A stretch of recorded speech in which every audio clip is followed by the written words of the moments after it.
Chapter 76, Mindy's Secret and James. James Gibson piloted the yacht out to sea while Carlos set up the fishing gear. Hannah was in the small galley packing ingredients, and Mindy had already run up beside James with Annie in her arms to watch him drive. Clearly, she hadn't spent much time doing things like this. Everything around her felt new. "Wanna try?" James asked, noticing her curious stare.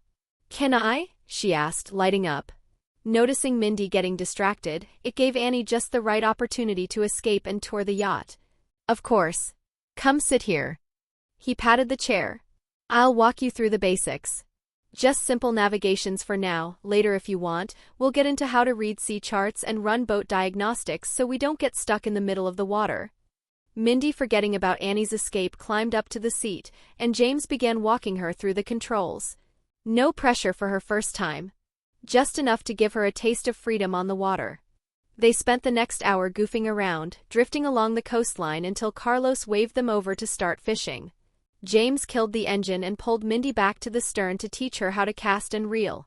She picked it up fast like it's just her natural-born talent. Occasionally, Carlos catches some small fishes, creating funny banters, and of course, Annie gets to have a bite of those small catches. They didn't stay out too late though. Mindy had school in the morning. The next day, James picked her up from Hannah's and drove her to class. "Mindy, if anything's wrong, just call me. Today we're starting on your room renovation. Shouldn't take long before it's ready." "Got it," she said, slinging her new backpack over one shoulder and heading for the gate. James watched her walk in, then parked down the block and waited. He knew the type of child she was. Sure enough, 10 minutes later, Mindy slipped back outside. A taxi pulled up. She climbed in and took off. James then started the car and to pursue. "Cortana, call HQ. I need to track a taxi, plate XXXX. Copy that. Tracking now. Your phone will now display the live movements of the target." James opened the tracking overlay. A small red icon showed the cab's position. He followed from a distance. His car stood out too much to tail close in her line of sight. The cab didn't go far. After about 10 blocks, it stopped outside an apartment complex. Mindy stepped out and headed inside. James circled around and parked. He approached the building but hit a locked security door. Inside, a guard was watching. James knocked. "You looking for someone?" the guard asked, stepping closer. James flashed his ID. Strategic Homeland Intervention, Enforcement and Logistics Division. "The girl who just entered, what's her apartment number?" The guard's eyes narrowed. "Nice fake badge. A government agency is looking for a little girl? I'm not buying it. You need to leave before I call the police." James suppressed a smirk. The guy was sharp. "Go ahead and call. Or I can call a full support team down here in 5 minutes. You serious? If I wasn't, would I still be here? Look, she's my sister. My father adopted her recently. She ran out of school without telling anyone. I just want to talk to her." The guard paused, considering the consequences. "All right. I'll take you up." They rode the elevator in silence. "She lives here. Dad died recently. I didn't know she was adopted. She's cute kid." "Thanks," James said. "Can we have a minute? Sometimes kids don't like to talk with an audience." The guard nodded. "Sure. I'll wait outside. If she says you're her brother, I'm out of here." James knocked. When Mindy opened the door, her eyes widened in panic. "Mindy," James said calmly, "tell the guard I'm your brother. Or he's going to make things complicated." She blinked and spoke with nervousness. "Yeah. He's my brother." "Good. I'll give you 2 privacy," the guard said, backing off. James stepped inside. The apartment was small, functional. The living room was converted to a training space. One door had a keypad lock. The rest, though, looked normal enough. "Homesick?" James asked, sitting casually on the edge of a training bench. "Yeah, a little," she muttered. Her fingers tugged awkwardly at the hem of her hoodie. James raised an eyebrow. "We're family now. You could have just said something. Want to show me around?" "Nothing to show," she mumbled. "There's barely anything here." "Really? That living room says Field Prep Station to me. And that room with the keypad?" He pointed. "Want me to open it?" "That was my dad's room," she said quickly. "He never gave me the code." James walked over, pulled out a slim device and scanned the panel. A green light flickered. He keyed in the result and the lock clicked open. Mindy stood there, stunned. How did you do that? James shrugged as he gave her a side eye. Perks of the job. Inside the room was an armory. Pistols, blades, small caliber rifles. Enough for an entire tactical team. James let out a low whistle. Impressive stash. Mindy walked in behind him. You're not freaked out? He smiled, then casually slipped off his jacket. Underneath, 2 pistols were holstered, one a Monitor 17 with a carved wood grip, the other an ivory-handled Safari Matchmaster, engraved and polished. How's my kit compared? He asked, amused. Mindy stared at the weapons. You're serious? Dead serious, James said. And if you're going to keep sneaking out of school, you and I are going to have a long conversation about patrol routes and cover drills. Chapter 77, Big Brother's a Shooter. Mindy stared at the 2 pistols in disbelief, eyes wide. I thought you're a businessman? She asked slowly. I am, James simply said. Chairman of League Games. But I've also got another gig. He pulled out a badge and handed it over. S.H.I.E.L.D. agent. The whole weapons thing? It's just a hobby. I prefer doing fieldwork. Mindy blinked. This was not what she expected from her supposed new brother. A chairman is also an agent? That's a thing. James shrugged. Why not? No rules about running a company while working for a secret service. She hesitated. Is the new dad also an agent? James laughed. No. He's an assassin. Her brain hit a wall. An assassin, an agent, the armory, and sniper rifles. What kind of house am I living in? She muttered. What about Hannah? She added. Hannah? James smiled. She's Hannah. An actual civilian. She doesn't know all this stuff, so shush to her, okay? Mindy took a breath. Okay. With Mindy finally in the loop, it's time for her to open up so James can stop pretending not to know. Anyway, let's talk about you.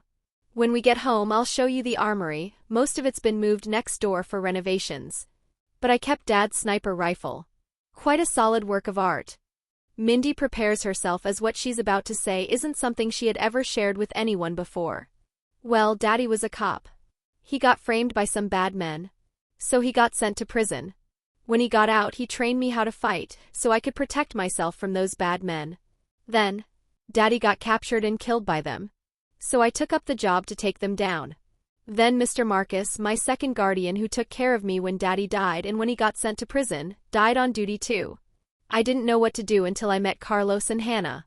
I wanted to protect them, so I came here. James reached out, placed a hand on top of her head, and gently stroked her hair in a comforting gesture. You don't need to worry about protecting anyone anymore. That's our job. Carlos and I, we've got this. Want proof? He stepped toward the spacious, nearly empty living room and waved her over. Try to hit me. Go ahead. Mindy didn't need a second invitation. She stepped up, watching his stance, and seeing him with no guard. The little girl grinned. She leapt, legs spinning in midair, going for a twin kick to his head. James didn't flinch. He grabbed her ankle midair and flipped her upside down. She twisted hard, trying to headbutt his stomach, but he shifted her weight easily, dodging it like nothing. Dizzy now and dangling in his grip, she felt it. This wasn't like sparring with other kids. This was like an immovable stone.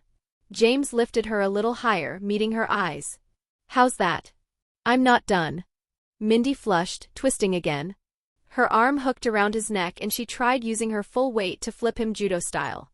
But James didn't move at all. She tried again. But the same result. It's not fair, she huffed. I don't even have a weapon. Exactly why we're training like this, he said, and gently lowered her to the floor. Of course, Mindy faked giving up. As soon as she touched the ground, she snatched his belt, flipped up, and landed on his back like a spider. He was surprised for a split second. He grabbed her by the waist and lifted her again. Defeated, she exhaled. Fine. You win. James chuckled. Come on. Let's hit the range.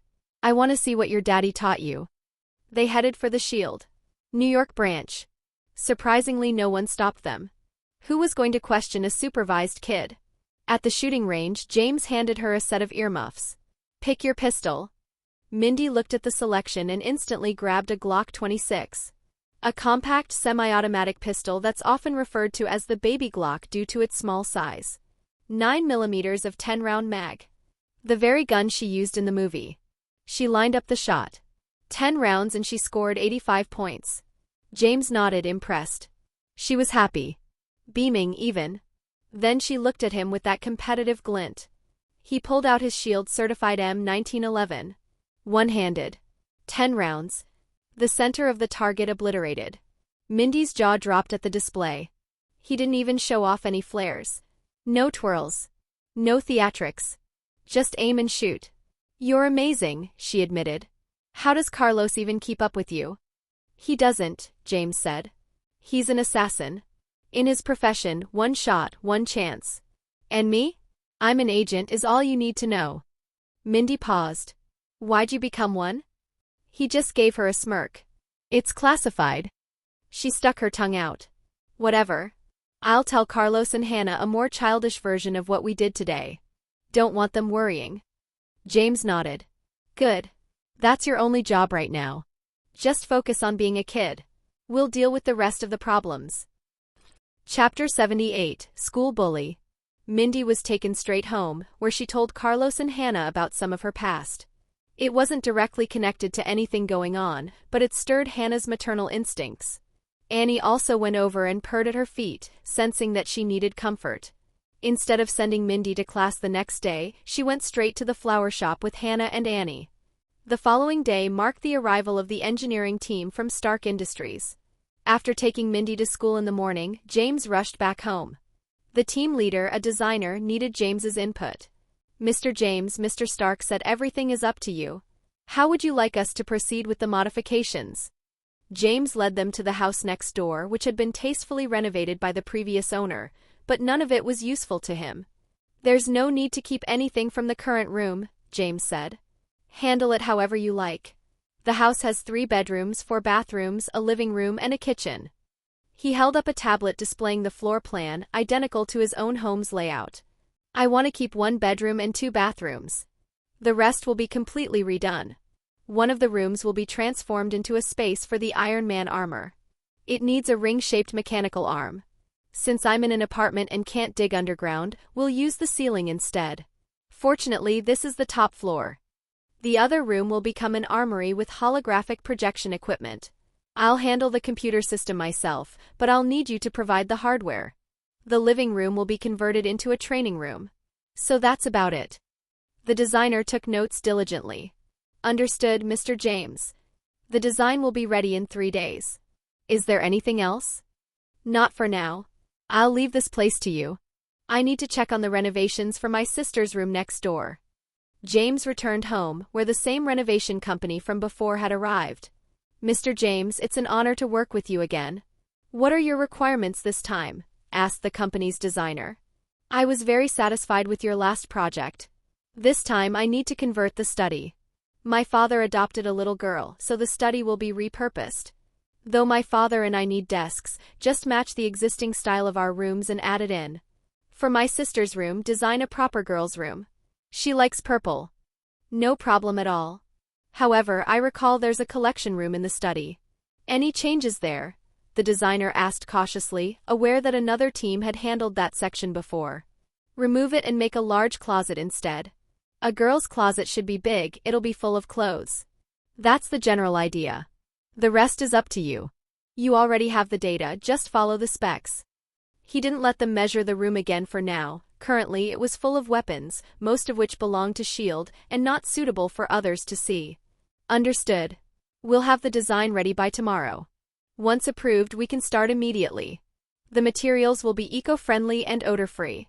You'll be able to move in right away. Perfect. I'll leave everything in your hands. With everything arranged, James turned his attention to picking up his sister from school. He was still a bit excited about suddenly becoming an older brother. In his previous life, he had been an only child and never experienced sibling dynamics. He didn't know how to be a proper big brother, especially to a younger sister more than 10 years his junior. Maybe there will be more siblings in the future? Will it be adopted? Or a miracle of the father? He drove his spider to the school, which wasn't far. Mindy insisted she could commute on her own, but James disagreed. He was enjoying this new role to let her go by herself. Dropping her off and picking her up added joy to his otherwise dull days. The car rolled to a stop at the school gate. It was a private school with a junior high division, so luxury cars lined the street. Most of the students weren't old enough to drive. Parents or chauffeurs picked them up. Mindy emerged wearing black leather strap shoes, white socks, and a purple dress. Her brunette ponytail bounced as she walked, a purple school bag slung over one shoulder. But she wasn't alone. Over a dozen students, boys and girls, had surrounded her, speaking in a confrontational tone. "Hey, grape girl, still carrying that purple wallet? Might want to hand it over before you stain your costume." They looked older than middle schoolers, definitely not part of the junior section. Mindy's purple wallet, a gift from James, was packed. He'd given her a lot of pocket money, with many $100 bills. It was a habit from his old upbringing. Giving a child some pocket money was normal, even if she was just a younger sister. Carlos and Hannah kept a close watch over it, of course. "You'd better move out of my way," Mindy warned. Then she hesitated, thinking of her new father and brother. They were kind to her. It would be better not to cause trouble for them. The group burst into laughter. "What are you gonna do? Throw a tantrum? Or maybe cry for help?" Mindy's face darkened. She didn't have a habit of boasting. She used to be a super killer who didn't hesitate to use a blade. Now she was being mocked by a bunch of punks. She clenched her small fists, then unclenched them. Again and again. Rage simmered just beneath the surface, barely held back. James saw everything. He understood that Mindy was holding back, for the sake of fitting into her new family and not causing them trouble. That thought reassured him, but he didn't want her to suppress herself too much. It wouldn't be healthy. He stepped out of the car and walked over. "Mindy." The group didn't scatter. They didn't seem to care about James's presence. "Mindy, are these your classmates? They don't look like junior high students." "James, they want to take my wallet." Mindy blinked up at him, her big eyes full of injustice. James chuckled. "Oh, I see. So what do you want to do about it?" he asked, bending down to her eye level and gently ruffling her hair. Chapter 79, Arrogant Scarface. Before Mindy could say anything, the dozen or so students on the side couldn't hold back anymore. "Hey, don't think everything's fine just because your dad showed up. If you don't hand over that wallet today, just wait till you're at school again. Let's see if your daddy comes to class with you then." James narrowed his eyes. "Bullying? At a private school?" He gave the group a measured look. "What are you staring at? Do you know who my daddy is?" the ringleader sneered. She was a teenage girl dressed in a flashy, rebellious outfit that stood out among the school uniforms. "Oh," James replied casually, amused. "And who might your father be? Is he okay with you bullying schoolmates like this?" The non-mainstream girl curled her lips in contempt. "My dad controls this whole block. If you know what's good for you, hand it over now. Otherwise, don't bother showing up tomorrow." James laughed, a genuine, amused chuckle. A teenage girl threatening him? It was almost cute. But when he thought about it more seriously, it made sense. If her father was involved in gang activity, it would explain her arrogance. In a school setting, most parents avoided involving the police. At worst, they transferred their kids to other schools. These bullies probably knew that. He ignored her and turned to Mindy. "Now, sweetheart, tell your brother, what do you want to do?" The rebellious girl flared. He had actually ignored her, and worse, he was handsome. That annoyed her even more. She hadn't really planned to rob anyone. It wasn't about the money. She just couldn't stand the new girl, Mindy, who looked like a perfect little princess. She was jealous, plain and simple. Today had been Mindy's first proper day of school after skipping the first. Hannah had dressed her like a doll, elegant and adorable. Teachers and students alike had taken notice. That attention had rubbed the rebellious girl the wrong way, so she decided to corner Mindy after class. She had also noticed Mindy's thick purple wallet during lunch. A student carrying that much cash? At least $1,000? Her own father had never given her anything close to that. "Hey, are you deaf?" the girl barked again. "Does your family live around here?" "My dad runs this whole area." Mindy looked up at James with wide eyes and asked, in an adorably aggrieved voice, "James, can I punch them?" James studied her expression. What a sweet, innocent little face. He smiled. "Of course you can. How could we let anyone bully our Mindy? Go ahead and teach them a lesson." In fact, if it makes you feel better, teach them a lesson every day. Just remember, you're my sister. Nobody messes with you." Mindy beamed. They were still at the school gate, and dismissal time meant the area was crowded with students waiting to be picked up or walking home together. The argument had attracted a lot of attention. Students, parents, and even the school staff were about to come over. James's striking presence and Mindy's princess-like outfit had already turned heads. But what happened next left everyone stunned. Mindy launched into the group like a purple whirlwind. Despite her delicate appearance, she moved with precision and power. Her strikes were fast and efficient, and within moments the bullies were lying on the ground groaning. A girl in a dress with a ponytail had just wiped the floor with a dozen older students. People weren't just surprised, they were shocked. A little girl that fierce? Was she really a little girl? Mindy wiped the light sweat from her forehead, her cheeks slightly flushed with excitement, then skipped back to James with a bright smile. She looked up, expectant. James grinned. "Good job. We'll continue on next time." She handed him her bag, then he took her hand and started walking. Ignoring the groaning teenagers on the pavement, James led Mindy to the Audi. He opened the passenger door for her, helped her in, then walked around to get in himself. Just as he reached for the door handle, the sound of screeching tires rang out. A dozen black cars came roaring around the corner and skidded to a halt. From them emerged dozens of burly men in suits. At the center of the group was a white middle-aged man with a nasty scar down his cheek. He wore an expensive suit, smoked a half-burnt cigar, and oozed arrogance. The entrance of the school descended into chaos. Students scattered and parents instinctively stepped back. The tension was thick in the air, and many parents were already reconsidering their decision to enroll their children here. The scar-faced man took a puff of his cigar and walked toward James. "Kid, did you tell your sister to hit my daughter?" Despite the man's tailored suit, the way he talked revealed exactly what kind of person he was. "Yeah," James said, leaning casually against his car door with arms crossed. "Any problem with that?" Scarface gave a cruel laugh. "Ha! You've got some guts. Don't you know who I am?" James shook his head slowly. "Don't know, don't care. It doesn't matter. I assume your daughter's that little delinquent? Do her a favor, transfer her out. This school's not the right place for her. And as for you? I suggest you vanish. Fast." There was no fear in his voice. Just a calm dismissal. New York was a city of extremes, half heaven, half hell. Riches and danger lived side by side. Still, even in its worst neighborhoods, gangsters usually had enough sense not to stir trouble near elite private schools. Apparently, this man didn't. James figured Scarface thought he could intimidate anyone. Maybe he usually could. But this time, he was about to learn the hard way. James subtly pressed the emergency beacon hidden on him. In less than 10 minutes, S.H.I.E.L.D. would arrive in full force. He didn't need backup to deal with this crew, but it was cleaner that way. Safer. With S.H.I.E.L.D. involved, they could dig into this gang's activities, tear up their roots, and send them all straight to prison. No mercy to those who mess with him and his family.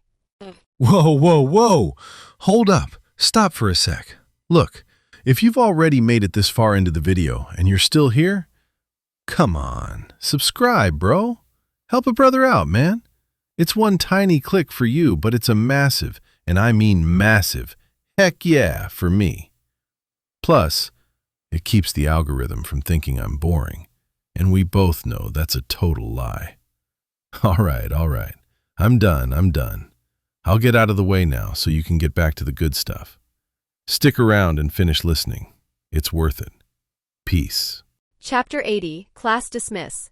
The man's smug tone grated on James's nerves, but just then the pudgy principal came rushing out of the school building. "Mr. James Gibson, what is going on here?" James didn't hesitate. "Let me ask you something. Did you know a gang leader's daughter is enrolled here? And today she brought more than a dozen seniors to rob my sister's wallet. Got anything to say about that?" The principal blinked his small eyes. His body trembled slightly as he tried to hold authority. "The school will investigate. But this is still the front gate of the school. I expect both parties to restrain themselves. Otherwise, I'll be forced to call the police." He wasn't picking sides. He was buying time, trying to avoid a scene that would stain the school's image. If James got dragged off or beaten on the sidewalk in front of all these students, the board would bury him alive. Scarface didn't even glance at the man. Kid, you're not walking away. With a face like yours, I could sell you off and make a killing. He grinned, and a few of the men behind him chuckled. James's brow twitched. These weren't just angry street thugs. They didn't even respect the school. A private middle school had a governing board's backing, money, protection, legal firepower. But this group was operating like they had full immunity. That meant someone had cleared the board for them. This isn't just about your daughter, James said. There's more going on here. I'll return the favor shortly. He glanced down at his watch. 10 minutes passed. No S.H.I.E.L.D. Support ETA exceeded. No comms from Coulson. Possible interference or reroute. Hydra. The principal was sweating now. He pulled out his phone and stepped aside to call the police. Scarface let him. Then he waved his hand. A few of the men stepped forward to grab James. Mindy pushed open the car door, ready to jump in. James turned his head slightly and gave her a look. Stay. He shrugged off his jacket, revealing a twin underarm holster. With no panic. Just a clean, measured movement. He reached into the car, dropped the gun holsters and jacket onto the passenger seat, right beside Mindy. Looking into her eyes, she got the message. If anyone got close, she had his permission. Unfastening his cufflinks, James rolled up his sleeves. Then stepped away from the car and into the open. You wanna fight? Let's not waste time. My sister and I still have to go home and eat. Scarface grinned. Go.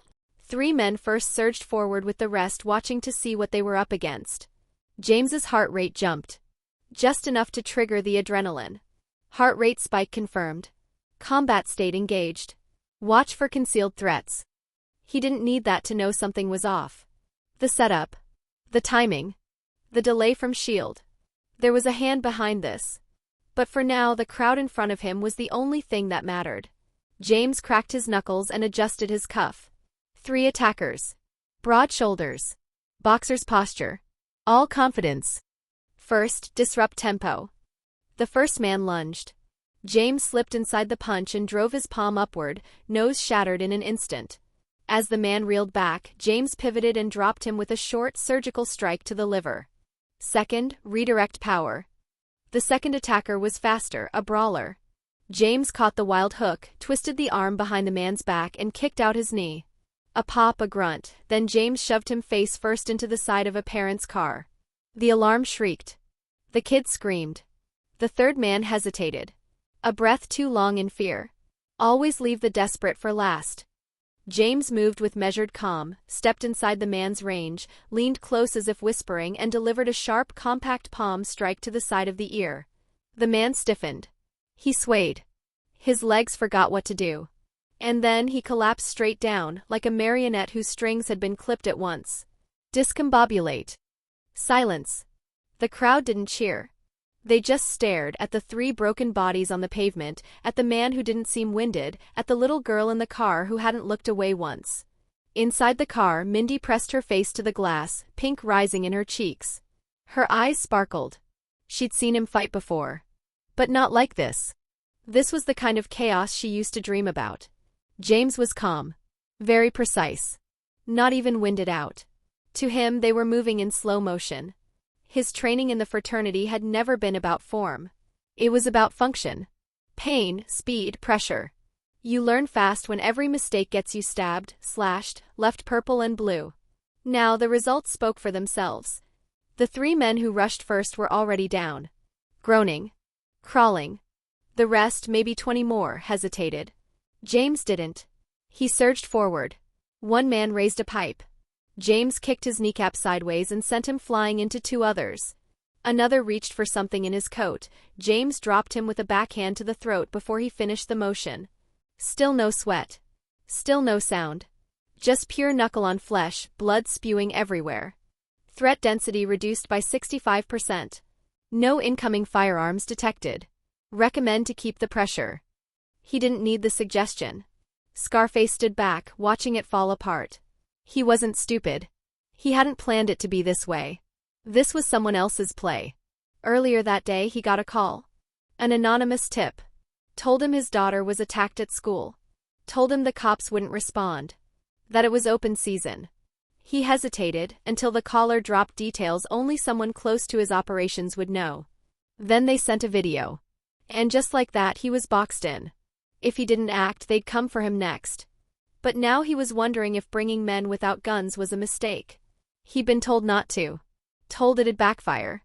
But looking at the pile of broken limbs and bloodied grunts on the pavement, it already has. And James? He wasn't done yet. Chapter 81, Gang Humiliation. James was sure now. This wasn't a coincidence. Hydra had planned it. Probably last minute, but still planned. The timing made that clear. Mindy got into one fight, and barely a minute later the girl's father showed up with dozens of men? That kind of reaction doesn't happen unless someone's watching. Closely. Too closely. S.H.I.E.L.D hadn't shown up. He expected that part. But the speed, the precision, the silence? That reeked of Hydra. Were they testing his strength? Or trying to eliminate him? It didn't matter. He filed the thoughts away and kept moving. Only a few thugs remained. He didn't waste time. No more dodging. He walked straight toward Scarface as he disposed of his men. The last of the gang hesitated. Some backed away. Others looked toward Mindy, realizing she was the weak link. 3 broke formation and sprinted toward the R8. The crowd gasped. Some yelled. A few screamed. But James didn't stop to look. He just kept walking. Mindy saw them coming. She glanced at the car door, then down at the pistol James had left beside her. Her hand moved on instinct. Bang. Bang. Bang. 3 clean shots. 3 men dropped. All clutching a leg. James didn't even glance back. Your Beretta has been discharged. 13 rounds remaining. No civilian injuries. Scarface stiffened as James approached. Let's talk, James said calmly. Someone called you. Told you to come here. Too fast for this to be about your daughter's feelings. So who was it? Scarface swallowed. Look, I don't want trouble. Someone called, gave details about my operations. Things no one should know. Threatened me. I didn't even get a name. James believed him. Hydra wouldn't leave a name. Scarface was just a pawn. That didn't mean he got a free pass. James decked him across the mouth. A row of teeth snapped out of place. Scarface dropped to his knees, blood dribbling down his chin. Your daughter, James said, can transfer schools. Why, yes. Yes, she will. I'll make sure of it. If not for the facial scar, he might have passed as a respectable businessman. The suit, the watch, the expensive cigar. But now he just looked pathetic, on the ground, bleeding, humiliated. A siren wailed in the distance. What perfect timing. James turned and walked back to the car. He holstered the pistols, slipped on his jacket, and slid his ID into the breast pocket. Then pulled out his phone. Philip, he said when the call connected. Yes, boss. Is the legal team ready? Fully assembled. The international branch is still expanding, but the U.S. side is complete. Good. Send someone to New York. I'm suing the NYPD. Yes, sir. Philip didn't ask why. In the U.S., suing the police wasn't unusual. Especially when you had the money to follow through. James made a second call as the police cruisers finally skidded into place. Officers started forming a perimeter around the scene. Phil. Carlson answered on the first ring. I sent a distress signal today, James said, watching the cops fan out. No response from the New York division. I think it's time for an internal review. Let me know when you're ready. I'll help. There was a brief silence on the line. Then Carlson responded, calm but sharp. Understood. We'll handle it. And I'll be in touch soon. James hung up. Hydra had made their move. Now it was his turn. Chapter 82, 56th Precinct. By the time James finished his second call, the cops were finally moving in, but what they really needed were ambulances. Dozens of thugs were on the ground, most with broken bones. Though not all of them would be arrested. Most were too injured to even walk. The moment the police arrived, the crowd found its voice. Dozens of parents and bystanders stepped forward, all saying the same thing, too slow, too late. This was a private middle school. Most of these kids came from at least upper-middle-class homes. The tuition fee wasn't cheap. Expectations weren't low. Why were you so late? One woman barked at the lead officer. She wore a lanyard and a sharp jacket, probably a PDA rep or an over-involved mother. The school called, we called. You showed up half an hour later. Where are our taxes going? The officer's jaw tightened. This was the 56th precinct, and today was already going sideways. He knew what happened. Dispatch had told them to slow roll it. And now he was the one standing in the splash zone. Once one parent started spraying verbal fire, the others joined in, like a pack of wolves that smelled fear. The officers surrounded the injured thugs, while the civilians surrounded the officers. A full-on shouting match broke out at the gate of one of New York's better schools. Some parents even turned it into a teachable moment for their kids. See that? Don't join gangs. The real move is to hold the system accountable. You pay taxes, you demand answers. These cops? They ignored all of us. And that's not acceptable. James adjusted his cuffs, stepped into the car, and shut the door behind him. He didn't drive off. Just sat there and glanced at Mindy. How was school today? He asked with a smile. The adrenaline had passed. Mindy sat upright in the passenger seat, hands folded neatly in her lap. It was good. The teachers and classmates like me. James nodded. Of course they do. You're smart, dressed sharp, and you don't talk too much. She grinned a little. Make some friends. Bring them home. And if there's any club or school event, go to it. I was thinking about the boxing club, she admitted. But it's mostly boys. James sighed. As expected of you. He wasn't thrilled with the idea of her spending lunch breaks around sweaty muscleheads, but he let it go. She'd pick whatever suited her. Try something else too. Flower arrangements maybe. Carlos has the shop, and it wouldn't hurt to learn something peaceful. If you want to train, you've got the equipment at home. The armory next door got more than enough. Her eyes lit up. Then you'll teach me? Of course. Whenever I'm not busy. He leaned back slightly. Being strong's good. Keeping your figure's better. And no matter what, you're going to grow up and turn heads. Let's keep the purple tank version of you from ever happening. James imagined a scene of Mindy looking like Sakura Ogami from Danganronpa, which gave him chills. It would be best for her to become like Jolin from JoJo, or Yuri from SF. Knock knock knock. James turned. The sheriff had finally wriggled free of the crowd. His uniform was damp, either from sweat or civilian complaints. Sir, we need you to come with us to make a statement. James shrugged. No problem. But I'm not saying anything until my lawyers get there. The sheriff nodded, resigned. Of course. That's your right. They're flying in from California. That made him blink. You don't have anyone local? Maybe. My legal team was just finalized. Let me check. James pulled out his phone and dialed. The sheriff just stared. Legal team? That changed things. Big lawyers were one thing. But a team meant strategy. Money. Power. The kind of people who didn't just win, they buried. Philip, James said. I'm headed to the 56th. Do we have anyone posted in New York? Absolutely, boss. Since you live there. We've had a rotating team of 3 attorneys on site. They're already en route to the station. Good work. I've got high expectations. See you soon. James hung up and looked at the sheriff again. They're already on the way. You can lead me in. I'll have my family pick up my sister. Yes, sir. The sheriff dabbed his face with a handkerchief, finally acknowledging the soaking sweat.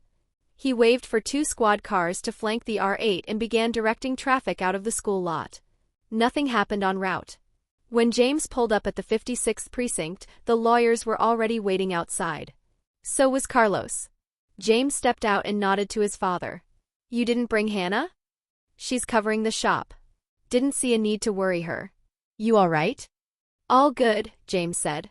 Just a minor thing. Mindy's gonna head home with you. Philip's flying in too. Carlos gave him a look, then clapped a hand on his shoulder.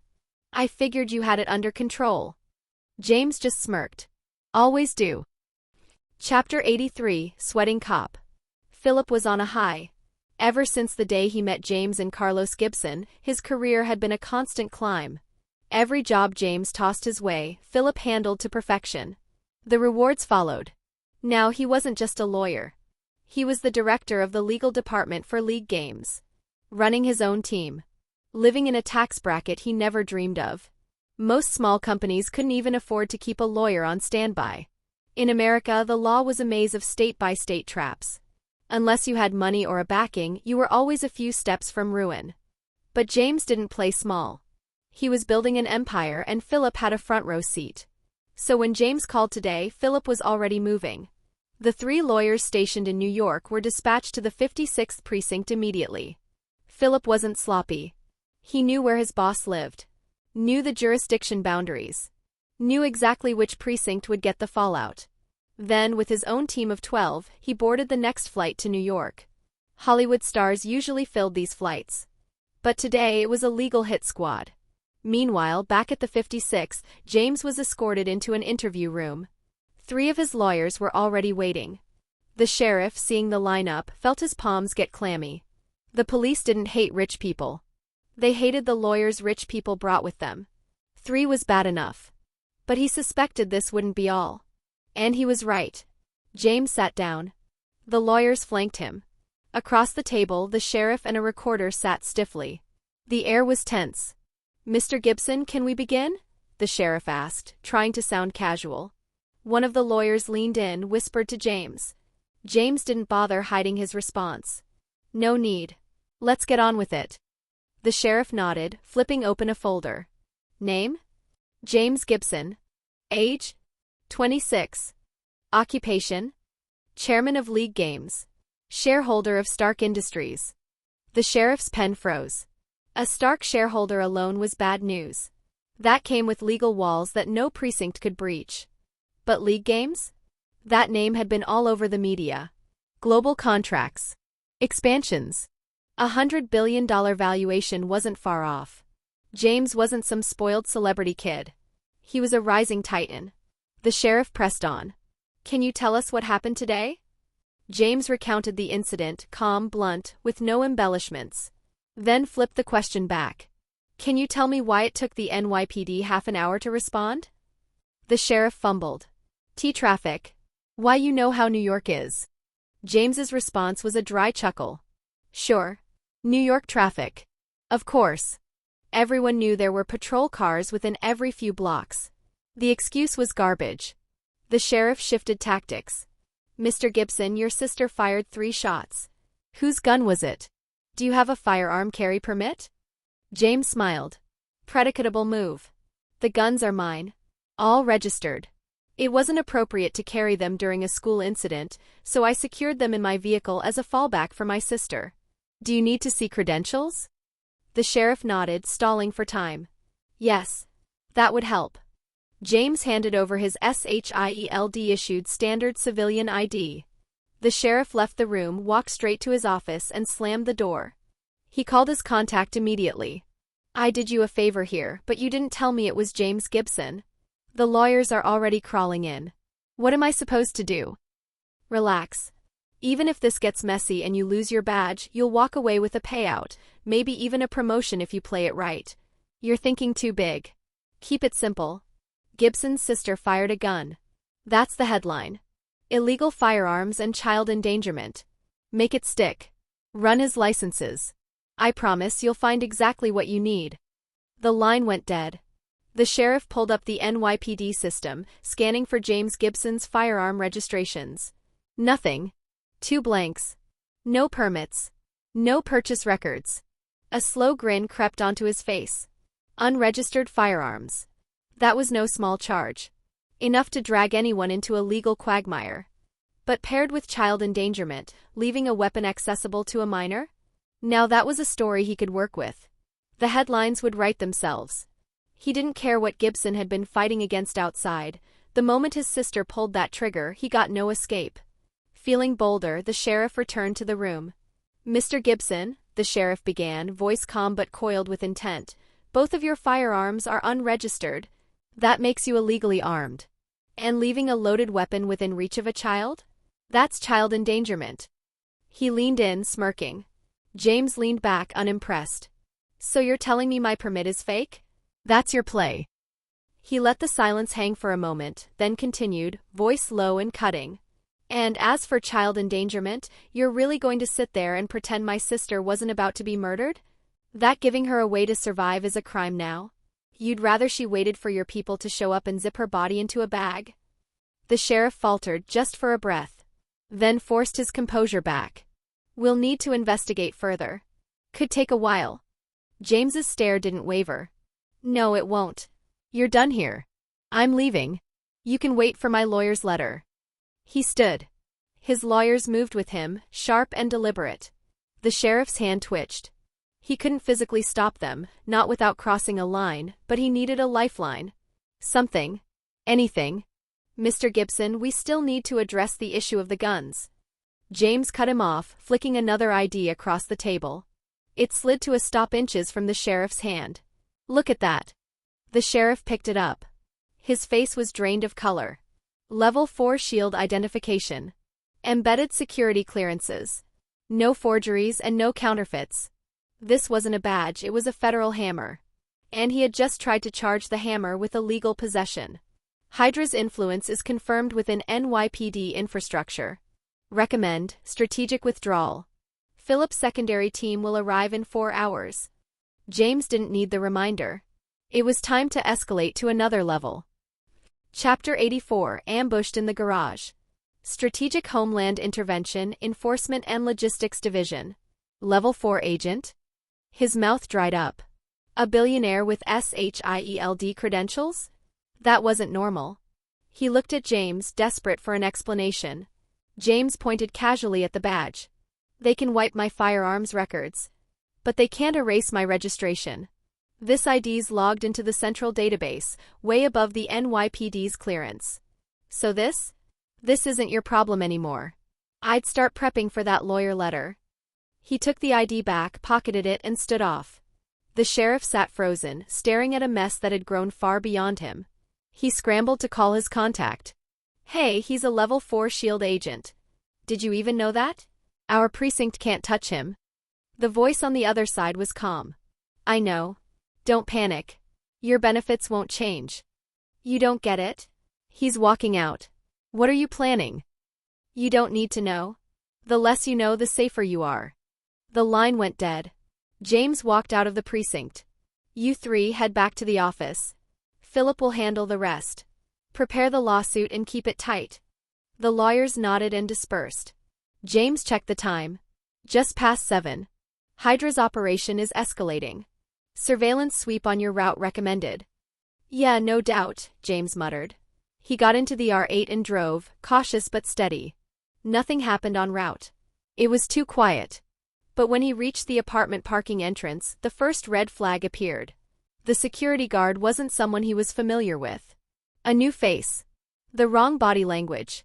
Sat in the booth flipping a financial newspaper, but didn't glance up when James arrived.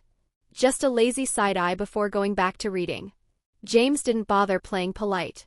He swiped his card, drove in slowly, and shifted his gear. Both pistols came out, resting on his thighs. Cortana, load me 3 spare mags. Manipulating space storage, clips ready. Deploying to suit pockets. He felt the subtle vibration as the extra magazines clicked into his inner jacket. His pulse started to quicken. When it came to people, James had a memory like a file archive. He'd met every guard here. But this one didn't belong. A coincidence? Not tonight. As the car rolled to his parking space, he scanned the surroundings. Very subtly. With every sound, every breath, all magnified. His hearing, enhanced by both training and Cortana's enhancement, picked up the irregularities.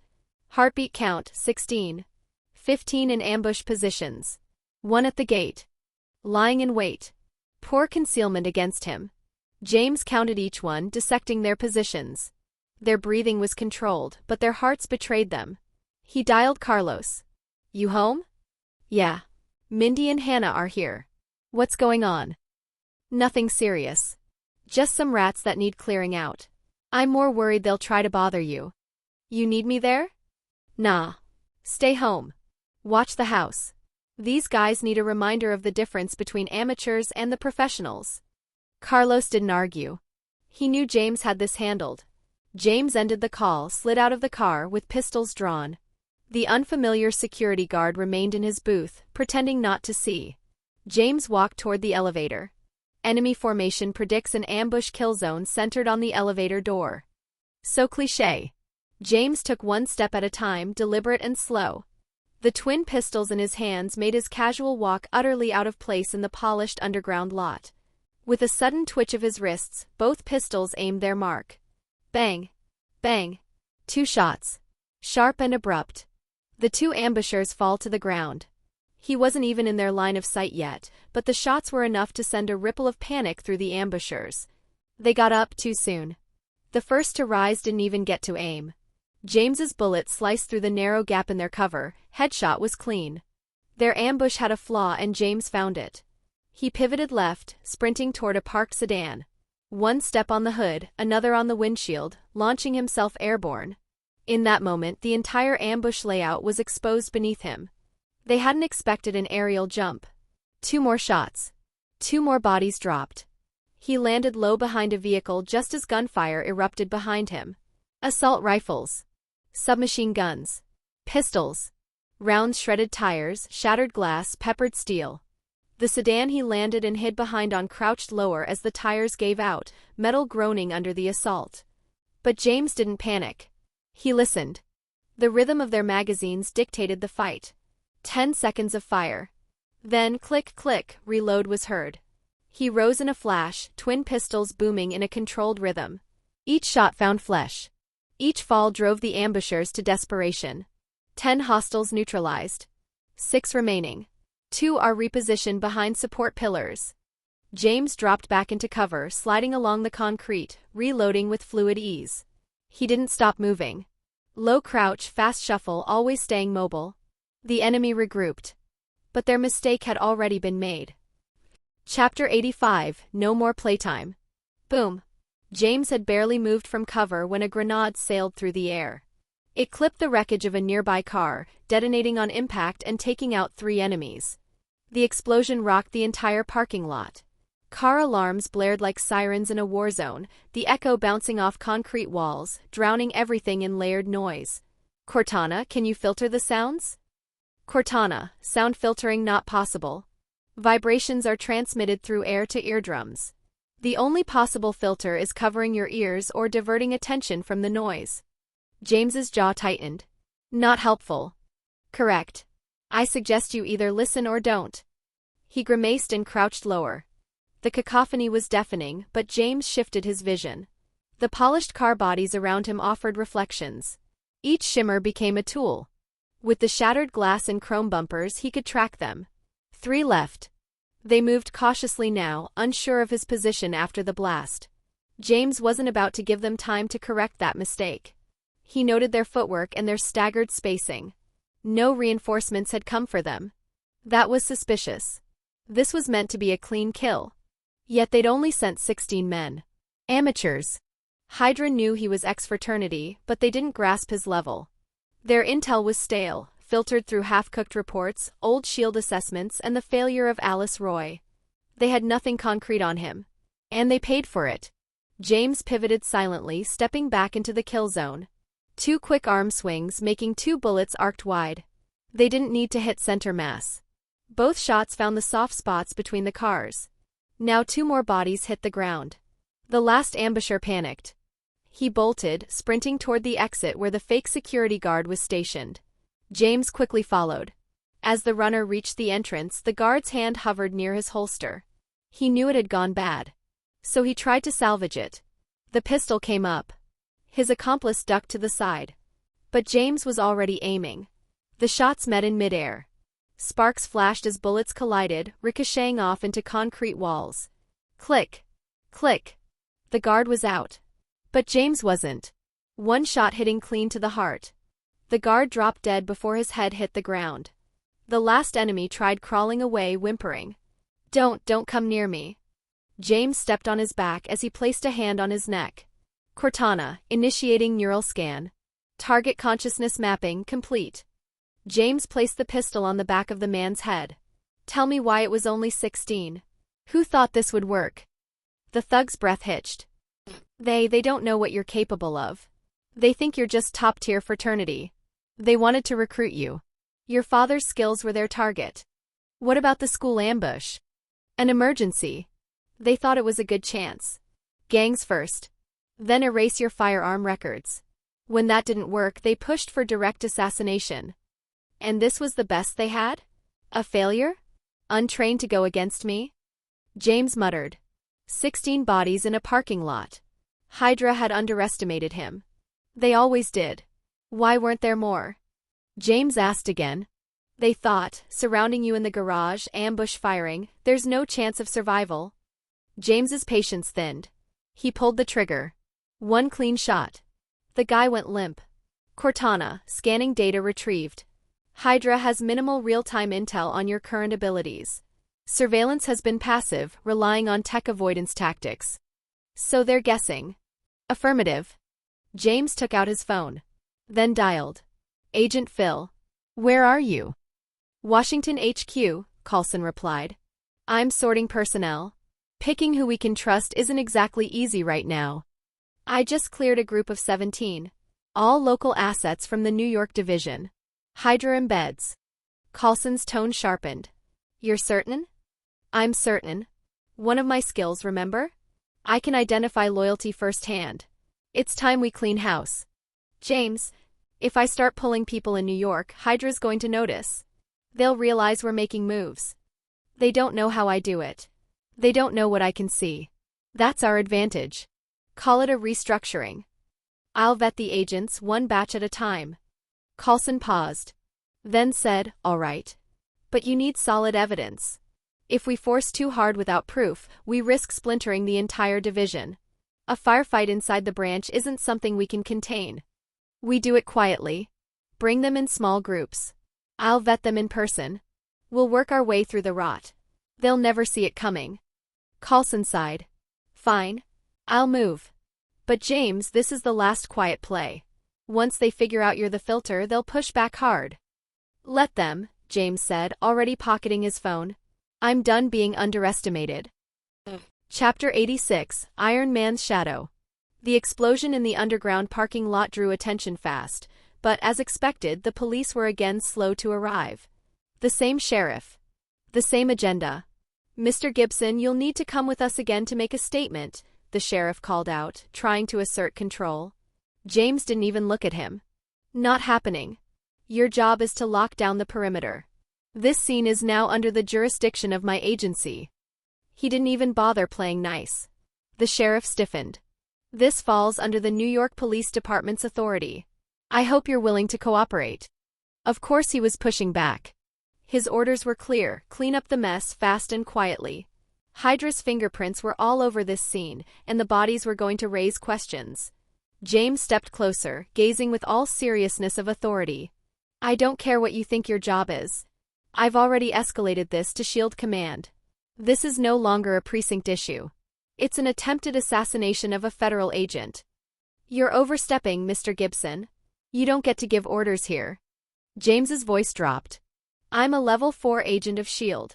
The men who attacked me were part of your jurisdiction. I'll give my damn orders as I like. Before the sheriff could push further, a convoy of black Suburbans pulled up. Doors opened and men in suits stepped out. Looking all business. Strategic Homeland Intervention Enforcement and Logistics Division, the lead man said, flashing a badge. We're assuming control of this site. Agent Gibson, please cooperate. We'll begin an immediate investigation into the origin of the assailants. James didn't miss the insignia, New York Division. Hydra embeds. They were moving to wipe the scene. I've already reported this to Agent Phil Coulson. He's inbound from Washington. Until he arrives, this location is frozen. No bodies are to be moved. No evidence to be touched. The agent narrowed his eyes. This is internal business. We don't need HQ interfering. James didn't budge. Phil Coulson is a level 7. He's my direct superior. I'm under his command, not yours. I activated emergency protocols this afternoon. No one came. Then I was ambushed. So you must forgive me if I don't trust anything with a New York branch stamp on it. You're alone, the man snapped. You don't get to control this scene. He raised a hand. Agents started moving toward the parking structure. James said nothing. He turned and walked back to the elevator. Carlos was waiting at the door. What now? The New York branch is compromised. I'm going to show them what that means. James moved into the neighboring unit. Still under renovation. Workers paused as he passed through to the only completed room. Inside, 2 Umbra Sentinel suits sat in silence. He walked past the matte black Nocturne and stepped into the stripped-down model. Mark 1, refitted with the new energy core and basic energy weapon. Cortana. Standing by. Link system control. We're going airborne. Neural sync confirmed. Weapons online. The armor sealed shut with a hiss. James launched out the window. Seconds later, black steel hovered above the parking entrance. The agents below were mid-extraction, already preparing to move bodies. James's voice echoed down from above. Cease operations immediately or I am authorized to use force. You are in direct violation of orders issued by Level 7 Agent Phil Coulson. Further defiance will be considered mutiny. This Umbra Sentinel armor wasn't built for crowd control like Iron Man. It was built to kill with no non-lethal limitations. All weapon systems extended. Hatches clicked open. Lights glowed cold. To the agents on the ground it was Iron Man with no restraint. And everyone knew, James Gibson wasn't Tony Stark. Tony might play games. But James didn't. He has no qualms in taking human lives. The Level 5 agent leading the cleanup flinched. Gibson, do you even know what you're doing? James descended slowly, his visor still sealed. I know exactly what I'm doing. You don't move a single body. You don't leave this site. And any further movement will be considered active interference in a federal investigation. He tilted his helmet slightly. Sheriff, your perimeter security until our people arrive. Lock it down. The polished black armor reflected the city lights above. The sheriff swallowed hard. He didn't argue. He didn't want to end up dead next. Reporters outside the complex caught glimpses of the black suit descending from the sky. Excitement erupted. Phones came out. Calls to studios were made. Within minutes, the first reports leaked, another Iron Man suit spotted in New York. But Stark was at a gala with pepper pots. Cameras had him on record. Which meant this wasn't Tony Stark. The dots in their minds connected fast. James Gibson, Stark's tech partner, owner of Alliance Games, and apparently Iron Man's shadow. 1 hour later, another Chevy convoy rolled in. Coulson stepped out, eyes immediately locking onto the figure in black steel. Well, I leave for 5 hours and you go on full Stark mode. James's helmet retracted. This isn't Stark's suit. That one's still in the case. This one's mine. Coulson exhaled. All right. What's your plan? James nodded toward the agents still frozen at the scene. This team is our first sample.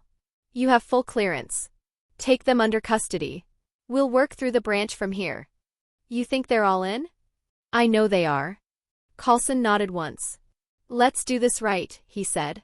No noise. No missteps. If Hydra's this deep, we strip them out piece by piece. James glanced back at the bodies on the ground. Then it's time to cut them out. Chapter 87, Interrogation Display. Coulson waved his hand. The agents he brought with him moved in without a word.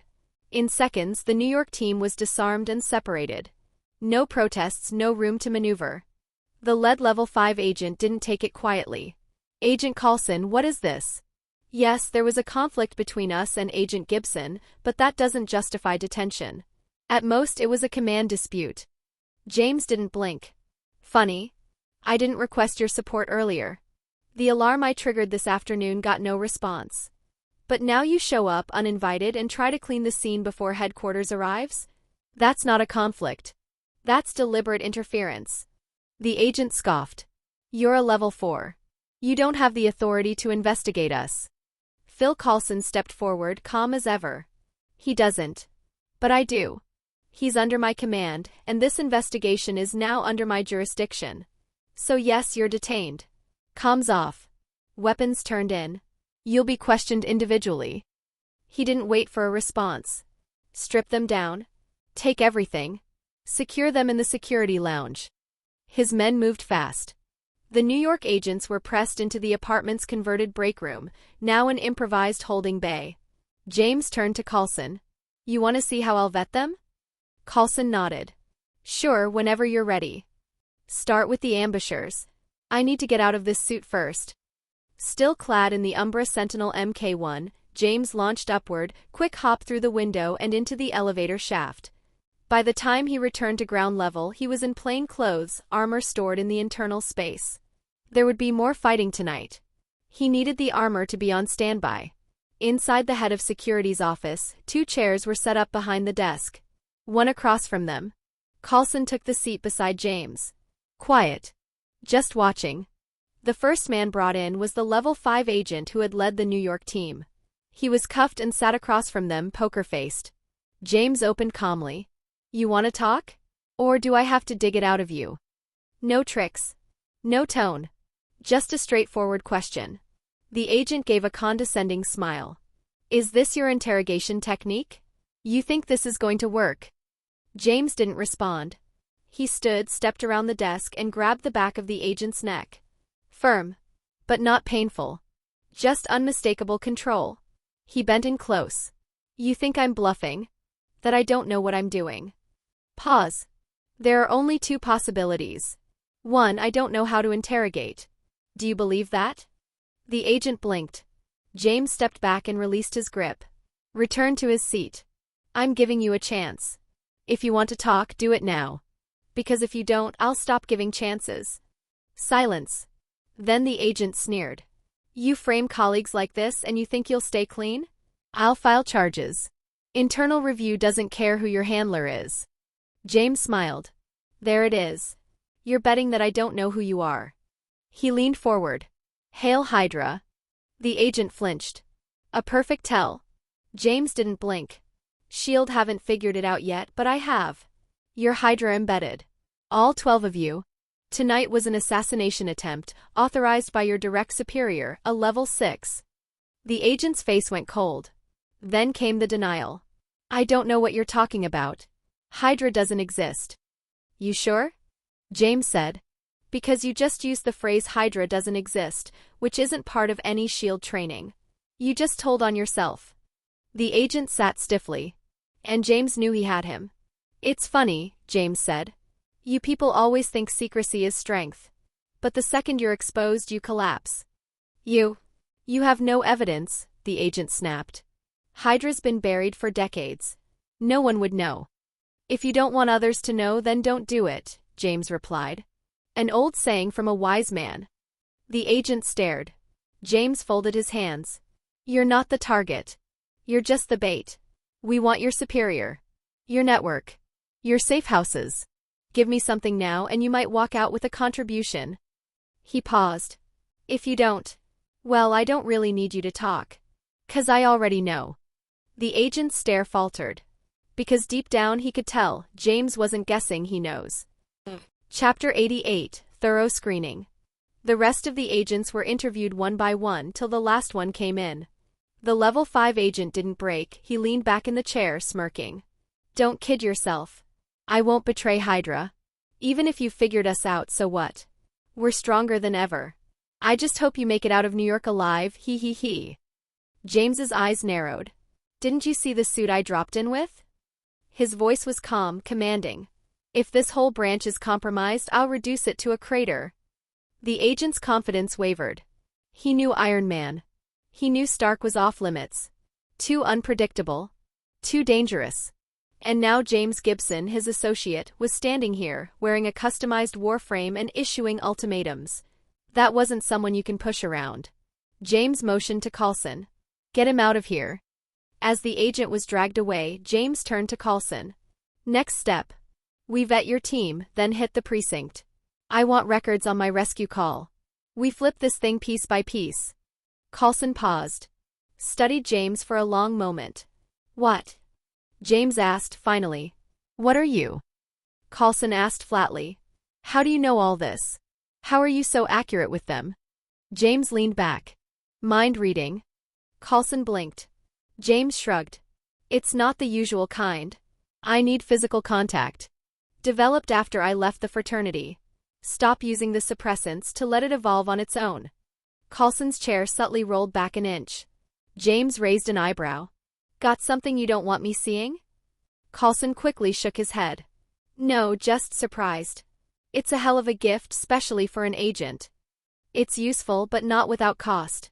Burns stamina and gives mental fatigue. I can't do it all day. That's why I've been keeping it quiet. James's tone dropped slightly. And frankly, I don't need more people knowing what I can do, but I trust you. He didn't mention the rest. His energy draws. The fusion core Tony had built into the Umbra Sentinel. The secret link with Cortana. No one else needed to know, not even S.H.I.E.L.D. Not in a country where people like Bruce Banner had to stay on the run. James wasn't Hulk level. Without the armor, he might match Cap in a clean fight, but he'd burn out fast. His heart couldn't keep up without food. His real edge was mental, speed, processing, and precision. Everything else came from Cortana and his discipline. He had limits. But he wasn't going to show them. Coulson nodded slowly. It's not ideal, but it's what we've got. And honestly, it's the best tool we have to root out Hydra. Let's test it.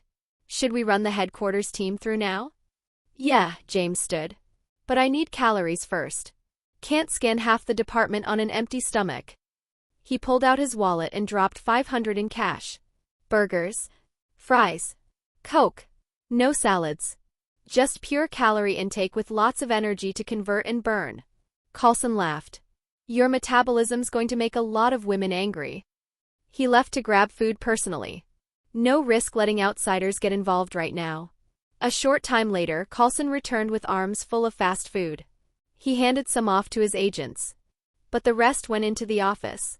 James downed several double quarter-pounders, several large fries, and 2 liters of Coke. Then he wiped himself and nodded. Ready. Coulson sat amazed by such appetite before snapping himself and continuing on with the objectives. One by one, Coulson's hand-picked agents entered. Introductions. Handshakes. Eye contact. James didn't ask any questions, just introductions. He introduced, touched, scanned, and moved on. In less than 20 minutes, he had his list. 3, he said. Hydra members. Low level, but they were listening in and logging movements. Pull them out. Coulson didn't hesitate.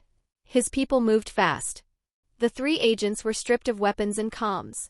No implanted transmitters and no poison capsules. A clean detainment. Coulson addressed the rest of his team. I know this looks strange.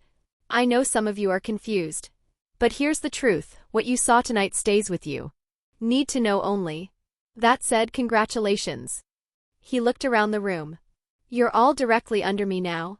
No more reporting through standard S.H.I.E.L.D. channels. We're going to do some very big, very dangerous things. One agent spoke up. We trust you, sir. What's next? Coulson nodded. We're heading to the New York division. We're not trusting anyone there until we've screened them. And this isn't a courtesy call. We're going to verify Agent James Gibson's emergency call from earlier today. He paused. They ignored it. Now we need to find out why. James looked over the crew. Gear up. Assume heavily armed opposition. If Hydra runs the division, we may need to take over the building. The room went quiet. Then the agents responded in unison. Yes, sir. Chapter 89, S.H.I.E.L.D. Lockdown. James had all the Hydra agents cuffed and secured. But the real problem was the location. They couldn't keep them here. The lounge wasn't fortified, and it only took one slip-up for the Hydra agents to stage a jailbreak. He pulled out his phone and scrolled through his contacts. There was only one place in New York he trusted. Tony? Where are you? Just got back from a party, Stark said. Heard you showed up in your old armor. The crowd's buzzing. What's going on? Internal breach. Hydra embedded in the New York division. Not safe to talk right now. I need a favor. Need a hit squad? No. A holding cell. I've got prisoners. I don't trust anywhere else in the city to keep them. I need to hold them at Stark Tower. There was a beat of silence. That's fine with me. You want me to suit up? No. We're not going in loud. This is meticulous. We're pulling out the weeds, not starting a war. You should know what I can do. Tony exhaled. Yeah, I do. Send him. I'll have a floor sealed off. Appreciate it. James hung up and turned to Coulson. Stark Tower secured. Let's move them. The team quickly loaded the surviving Hydra operatives into vehicles. There weren't enough cars, so they commandeered vehicles from the New York division itself. The dead were handed over to the 56th Precinct for body processing after facial IDs were logged. A convoy of black Suburbans and concealed cars rolled out, headed for Stark Tower. Inside S.H.I.E.L.D's New York division, tension was mounting. The director was gone, off-site at HQ for a mothership project development. In his absence, for level 6 agents handled local command. 2 of them were Hydra. They sat in a quiet office, lights dimmed, whispering. Jason, we screwed up. The ambush team's gone. Gibson's more dangerous than we thought. Jason didn't flinch. So what? No names. No trails. Those agents won't talk. They're more afraid of us than they are of S.H.I.E.L.D. Even if they're caught, we will survive. James kept pacing. The cleanup team's gone dark. That's not good news. Jason stayed calm. Let them panic. We will hold. No sudden movements. Worst case scenario, we get arrested and sit for a while. But we say nothing. The organization will get us out. You know the protocol. Hydra's creed ran deep, discipline through fear, reward through silence. They weren't worried. Not yet. At Stark Tower, James personally escorted the prisoners inside.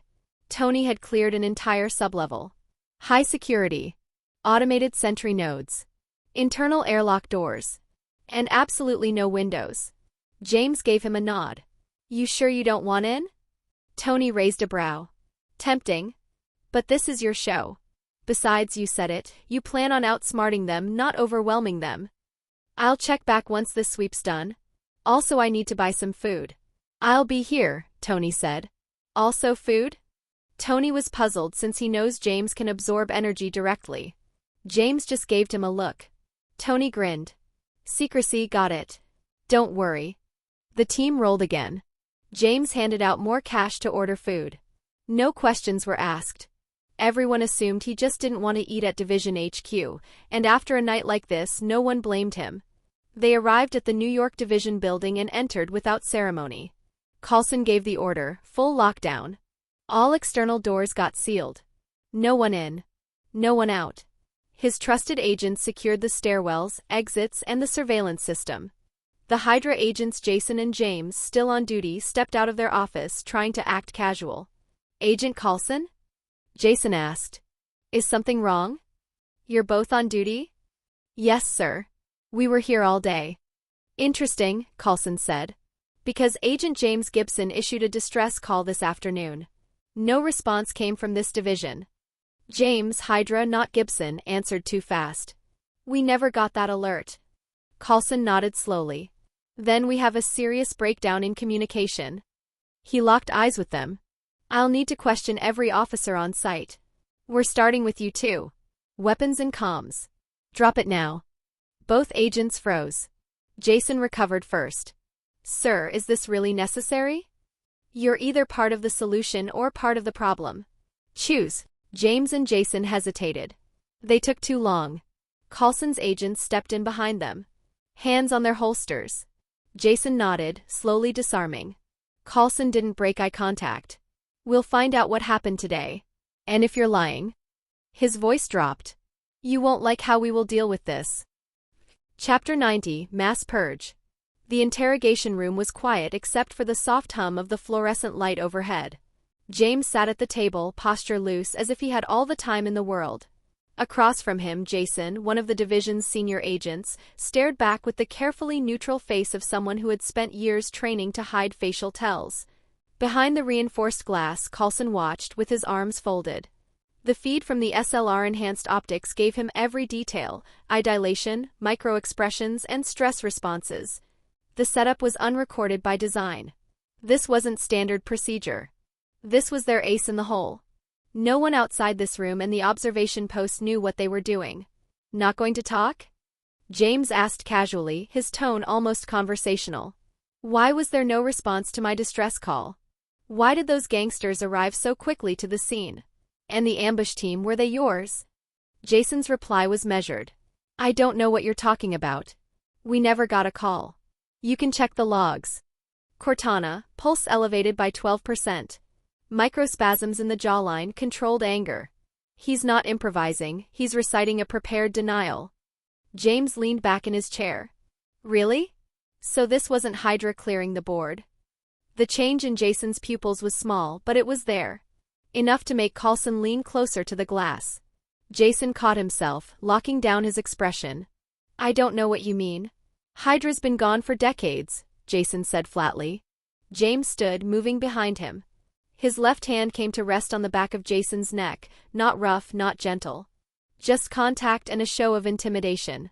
"I think you've already seen who we picked up tonight," James said quietly, close to his ear. "You think we'd grab that many people without proof? And some of them aren't even from this division. HQ sent them. You want to guess why?" Jason's breathing spiked, then steadied. "How should I know? I'll file a report when the division chief gets back." That was the slip James was listening for. The chief wasn't Hydra. This was about undermining the leadership under him. James returned to his seat. "Doesn't matter if you admit it. You're not talking because you're more afraid of Hydra's punishment than anything we can do here."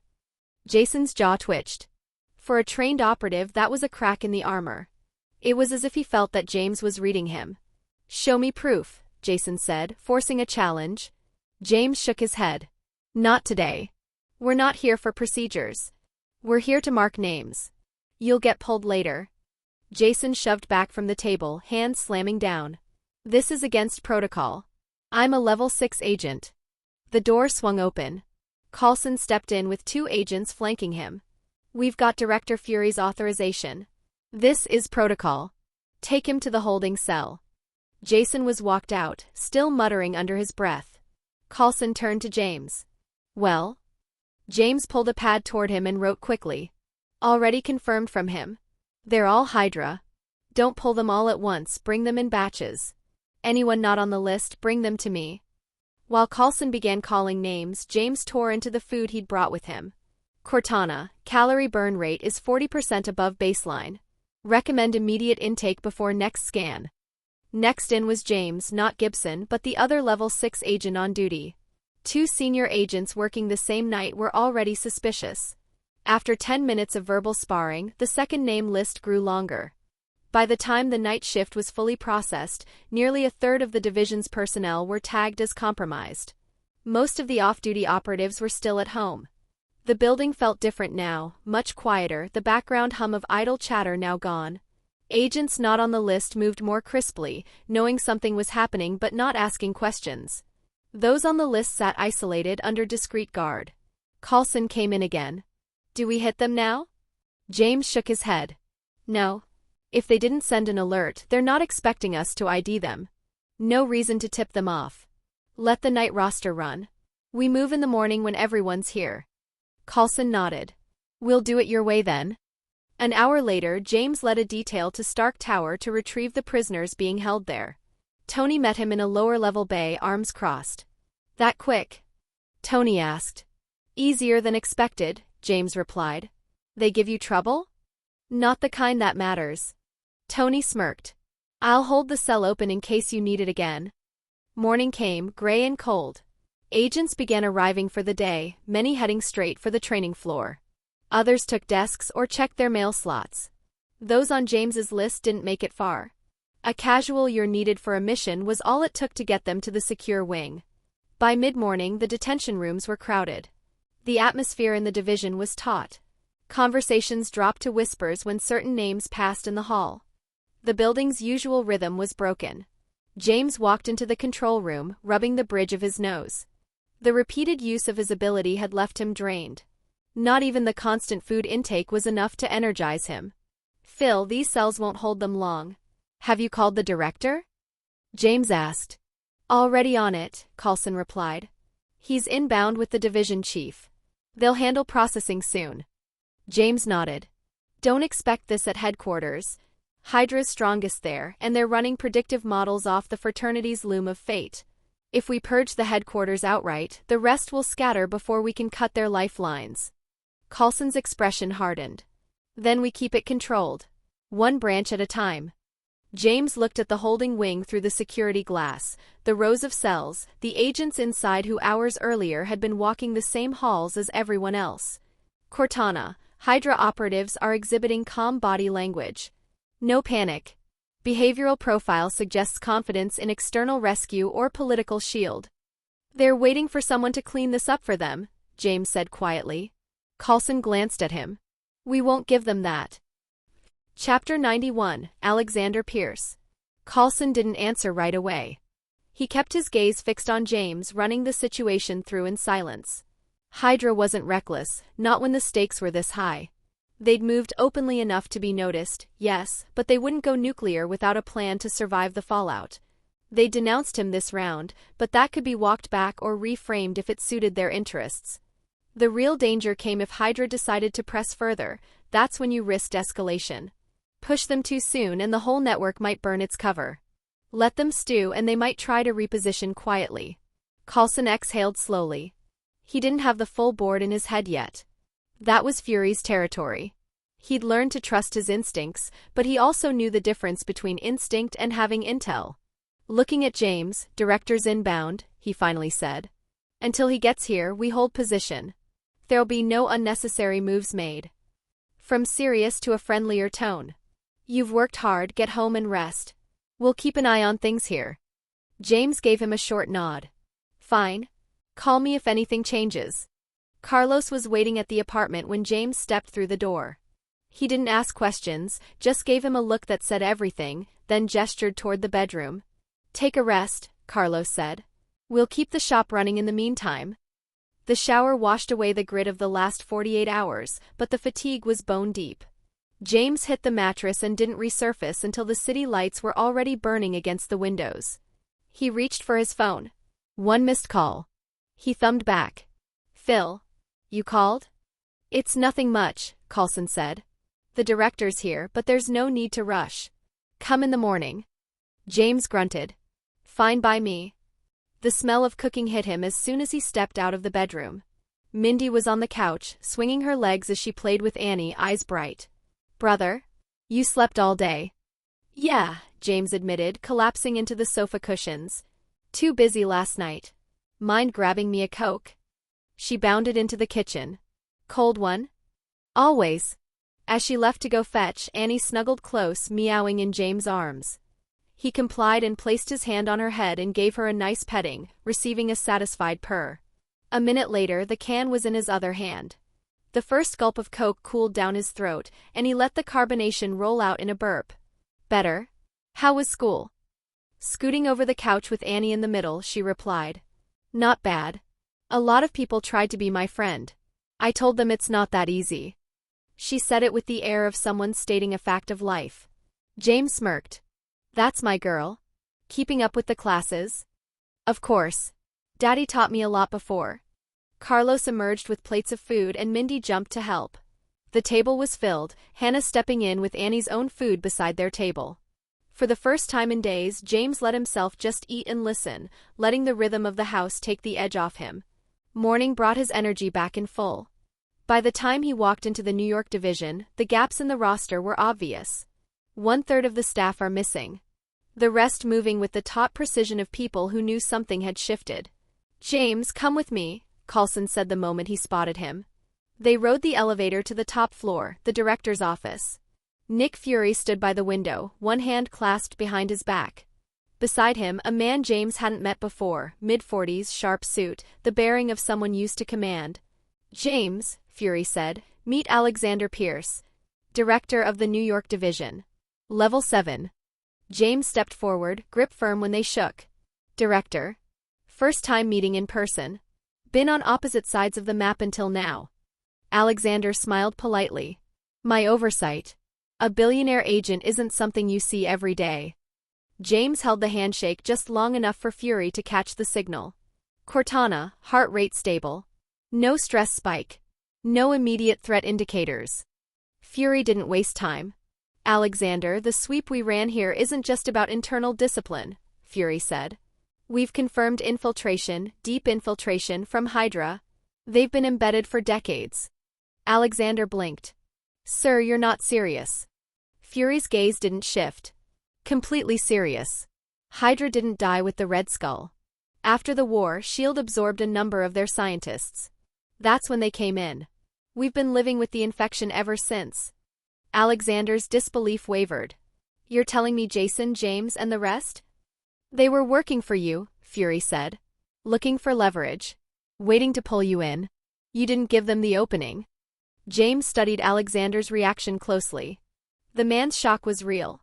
He wasn't good enough to fake the tightening around the eyes, the way his shoulders dropped under the weight of the news. Cortana, no deceit pattern detected. Emotional stress consistent with genuine surprise. They've been trying to box you in, James said. We cut off the hands. The rest will come slow, it's cleaner that way. Fury nodded. That's the plan. New York division's been compromised, but we must keep it quiet. If we move too fast, we might burn assets we could use to trace their network. Alexander finally sat, as if the floor had shifted under him. And you think they'll sit still after this? They will if they think we haven't finished connecting the dots, James said. That means no leaks. No sudden moves. Coulson stepped forward. We've already pulled the confirmed names from the night roster. Day shift was tagged this morning. They're in the holding cell. How many? Fury asked. 1/3 of the division, Coulson said. The cells are full. Too many to sit here, Alexander said. We can't hold them forever. Agreed, James said. I've got a place they can't touch. He didn't name Stark Tower. There was no need to let him know. Fury turned to Alexander. From this point forward, you will coordinate with Coulson. James stays in the loop on all personnel changes. Anyone flagged goes through him. Alexander looked between them. That's an unusual level of authority for. It's what works, Fury cut in. Hydra won't expect it. The meeting broke with no formal dismissal. Fury walked out first, Coulson on his heels. Alexander lingered a moment longer, staring at the empty doorway. James was already thinking ahead. Tomorrow would be calm on the surface, and in that calm they'd start cutting deeper. Cortana, recommend staggering arrests to avoid network alerts. Priority, monitor outgoing comms for irregular encryption signatures. Already ahead of you, James murmured. Chapter 92, The Need for Security AI. Alexander Pierce didn't show it, but the relief was there.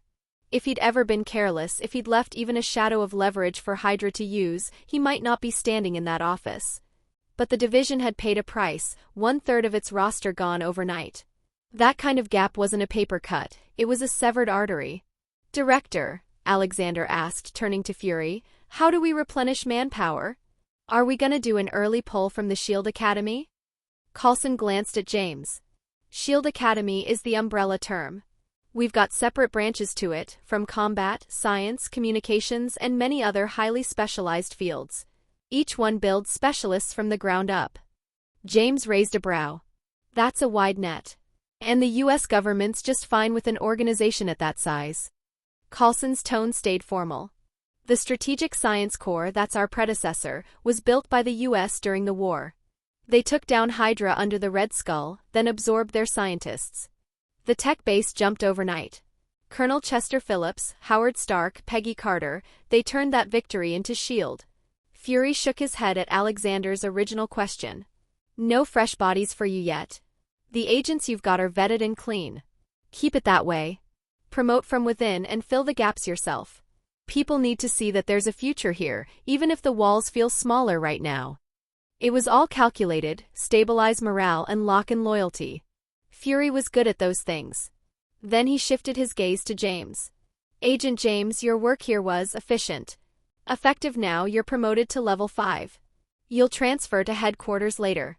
For now, you stay embedded here, keep the division tightly controlled until it's no longer the most reliable branch we have.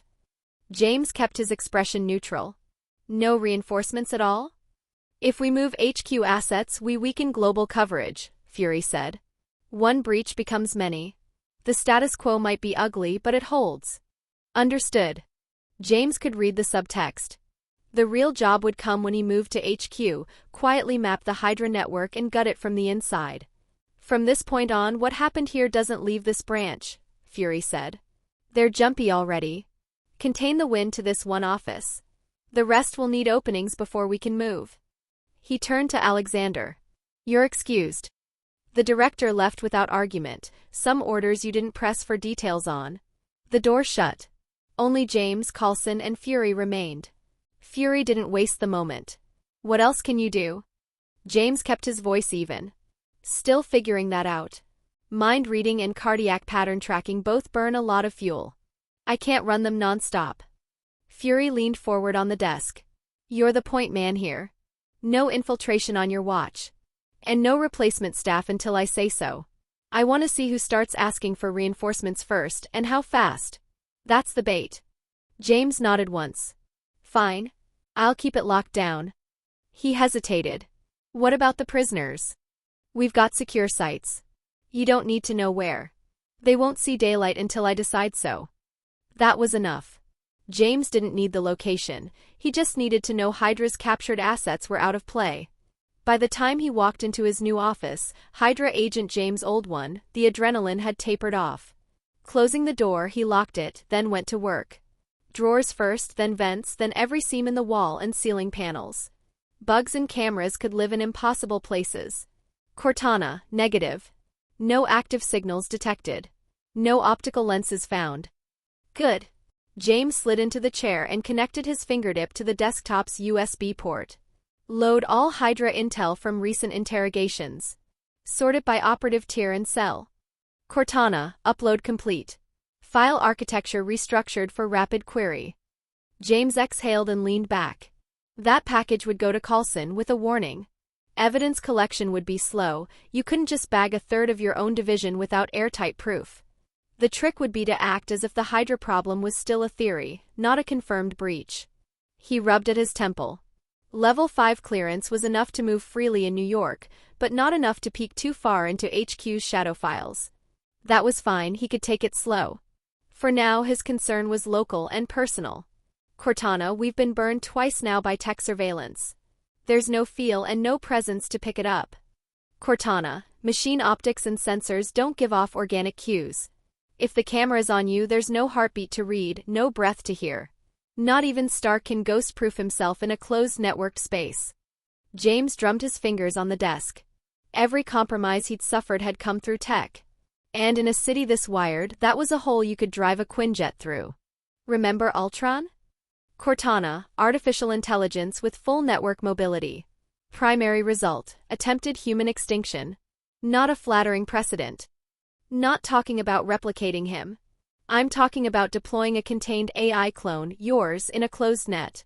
A surveillance ring around me. Its duty is to only monitor my perimeter. Cortana, a high risk to make. Any AI architecture with autonomous pattern recognition can evolve beyond parameters. That's how Ultron happened. You're missing the key point. You'd be building the clone and you'd still be the gatekeeper. I don't need it to think, I need it to watch. Can you handle that? James's mind was already working the angles.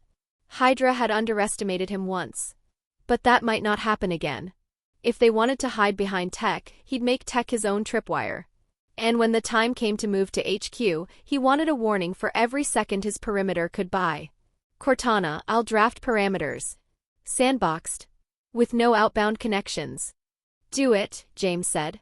Then I'll go ahead and replenish my energy for you to use. Chapter 93, Birthday Gift Problem.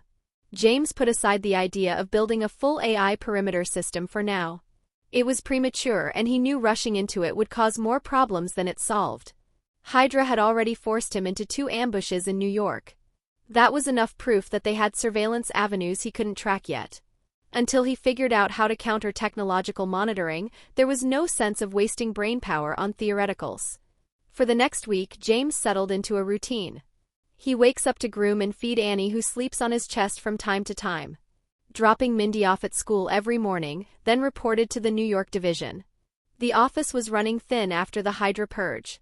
1/3 of the staff had been detained, and those left were trying to cover gaps. It wasn't really chaos, but every missing body left a shadow on the floor. His desk work wasn't complicated. Intelligence collation, surveillance checks, and small tactical reviews. Nothing compared to firefights in parking garages, but Nick Fury had been clear, the division had to appear normal. Hydra couldn't know they'd been hit, not yet. That meant James couldn't simply hand over everything Cortana had extracted from the Hydra agents.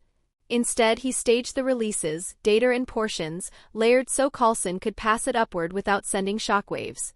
A week later, James finally submitted the full set of Hydra dossiers. It was exhaustive work: identities, contacts, financial links, backdoor channels into police precincts, and even coded references to weapons testing. His official job was done, but the director had ordered him to stay stationed with the New York division. With manpower this thin, appearances mattered. S.H.I.E.L.D didn't have global crises to throw at him yet.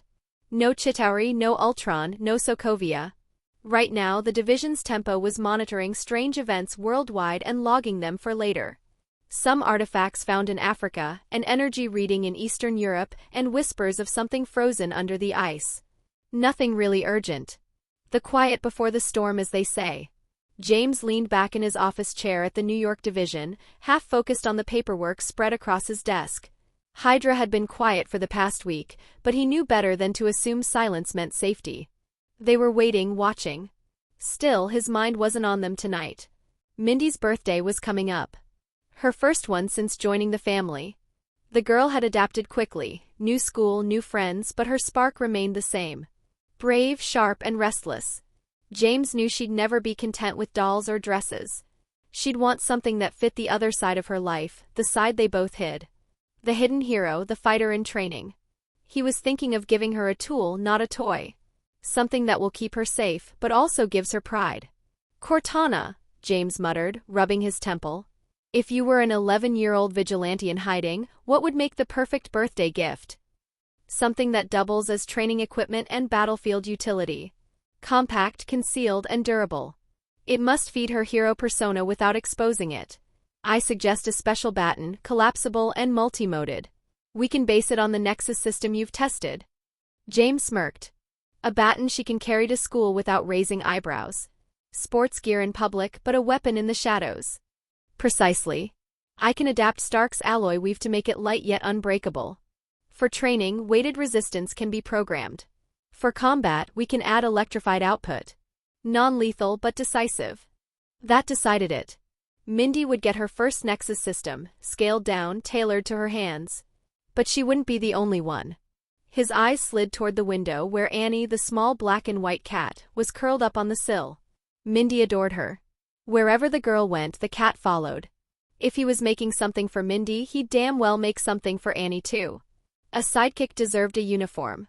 Maybe a harness and mask, James muttered. Tactical, but comfortable. Something that could carry a tracker, maybe light armor plates, while also not compromising the cat's natural hair sensory. And a small camera for recon. Annie could be her second set of eyes. James chuckled. You're enjoying this. Merely optimizing asset synergy. He picked up the phone and dialed Stark. Tony, I need a favor. On the other end, the billionaire's voice came sharp and fast. If this is about you stealing my paint finish again, the answer's no. I'm not doing matte black for every piece of gear you dream up. James exhaled through his nose. It's for Mindy. Birthday's coming up. I need a custom job, a small-scale Nexus system baton. Concealable, variable weight, with a non-lethal shock option. A pause, then Tony's voice softened. For the kid? Yeah, I'll help. Bring me the specs. But you're coming here, not remote calling your way out of it. We'll run it through the R&D bay at Stark Tower. Fine. I'll bring the alloy requisition papers tomorrow. And James, Tony hesitated, rare for him. Good call. She deserves it. And the cat, don't think I didn't hear your little muttering. Tell me you're not seriously asking me to armor a feline. James allowed himself a dry smile. You'll design it anyway. Don't pretend you're not already sketching it in your head. Tony sighed. You're the worst. All right. Bring measurements. If Hydra doesn't kill us first, I'll make your niece's cat a better sidekick than half the future Avengers. James ended the call and leaned back again. It was nice to have a genius friend you can trust and share some stuff with, even letting him know the worries he has of Mindy's old background. The plan was set. Tomorrow he'd head to Stark Tower, retrieve the alloys, and start work. But Hydra had a long reach, and he suspected they wouldn't let him move unchallenged. If they caught wind of him transporting Stark-grade materials, they'd strike. He looked at the small family photo on his desk. Mindy's smile was wide, bright, and hopeful. Annie sat in her lap, ears perked up. This time, James murmured, I'm giving her a gift they'll never take away. Chapter 94, Operation, Kick-Ass Hero and Annie. James never liked running errands that sounded too clean. Stark called it a materials pickup, but in James's head it was already a mission. Nothing involving Stark Industries blueprints, compact power cells, and memory polymer shipments stayed clean for long. Hydra had ears everywhere. The blueprints Tony sent him were precise but casual, like Stark had sketched them on a cocktail napkin during a board meeting. The Nexus system's collapsible baton required three main elements: a vibranium alloy substitute to give it strength without weight, a set of compact energy cells adapted from Stark's arc reactor research, and memory polymers that allowed the weapon to retract or extend depending on input. A Highway 95 run, James muttered to himself as he checked the manifests. Off books, 2 trucks, and minimal escort. Looks like bait on a plate. Cortana, probability of Hydra intercepts, 76%. Suggestion, expect heavy contact. He pulled on his jacket, holstered his S.H.I.E.L.D 17 and Safari Matchmaster, and checked the weight of a suppressed SIG tucked inside his waistband. An Umbra Sentinel armor stored in his subspace for emergency use only, though he plans on not using it, not for a glorified birthday gift operation. This was shadow work, something Hydra couldn't trace back to Stark or S.H.I.E.L.D directly. The rendezvous was a staging warehouse just outside Jersey. Stark's men, ex-military contractors in nondescript clothes, had 2 semi-trucks idling, their engines low and steady. James ran his eyes over the convoy, reinforced trailers and disguised crates. "You boys ever driven honey for the bees?" James asked, lighting a cigarette. "Just orders from Stark," the team lead said. He was lean and squared shoulders, the kind who kept his hand close to a concealed holster. "Route says we stick to 95, no stops." James exhaled smoke and watched it drift into the cold air. "Good. Hydra'll be watching the port. On the highway they'll wait for the right stretch.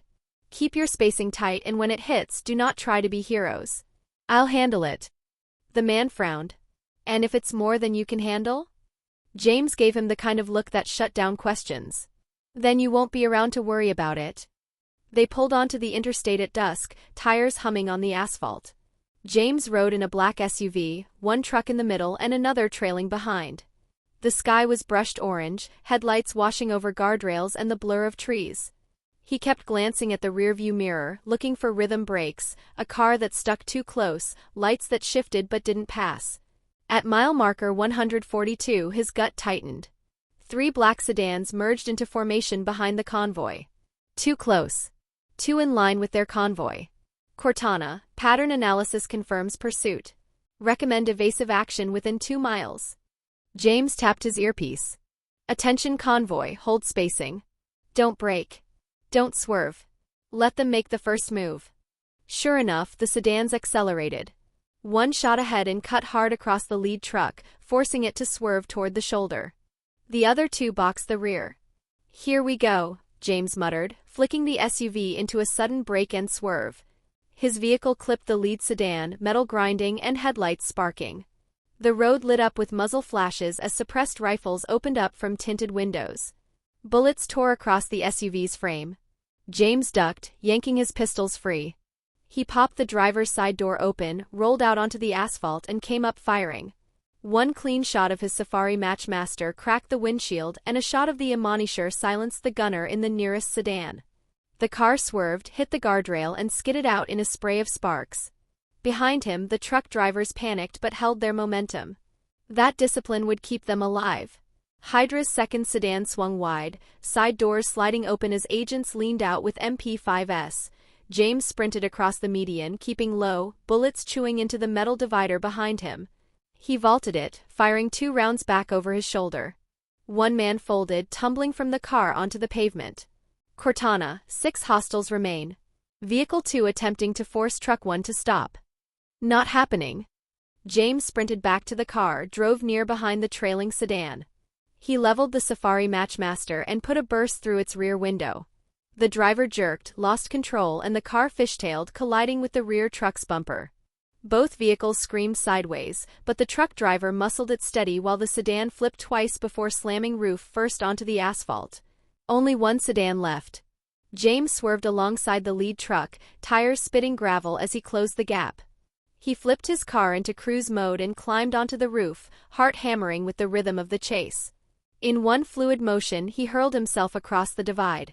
He landed hard on the enemy sedan's roof, metal buckling under his boots. The gunmen inside jerked their heads up too late. James fired through the glass, twin pistols roaring point blank. Windshield exploded, screams cut short in a spray of blood and shrapnel as the car bucked violently under him. Without hesitation, he sprinted across the roof, vaulted back into the open air, and dropped onto the hood of his own car, still barreling forward. He slid across the steel, gripped the frame, and swung himself cleanly into the driver's seat just as the enemy sedan fishtailed and smashed into the guardrail, crumpling in a burst of sparks and flame. The convoy rolled on in stunned silence. James straightened behind the wheel, breathing hard, jacket torn and hands raw. Every pair of eyes was fixed on him, the highway littered with Hydra corpses in his wake. Radioing Stark's men. "You boys still think I can't handle it?" James asked flatly.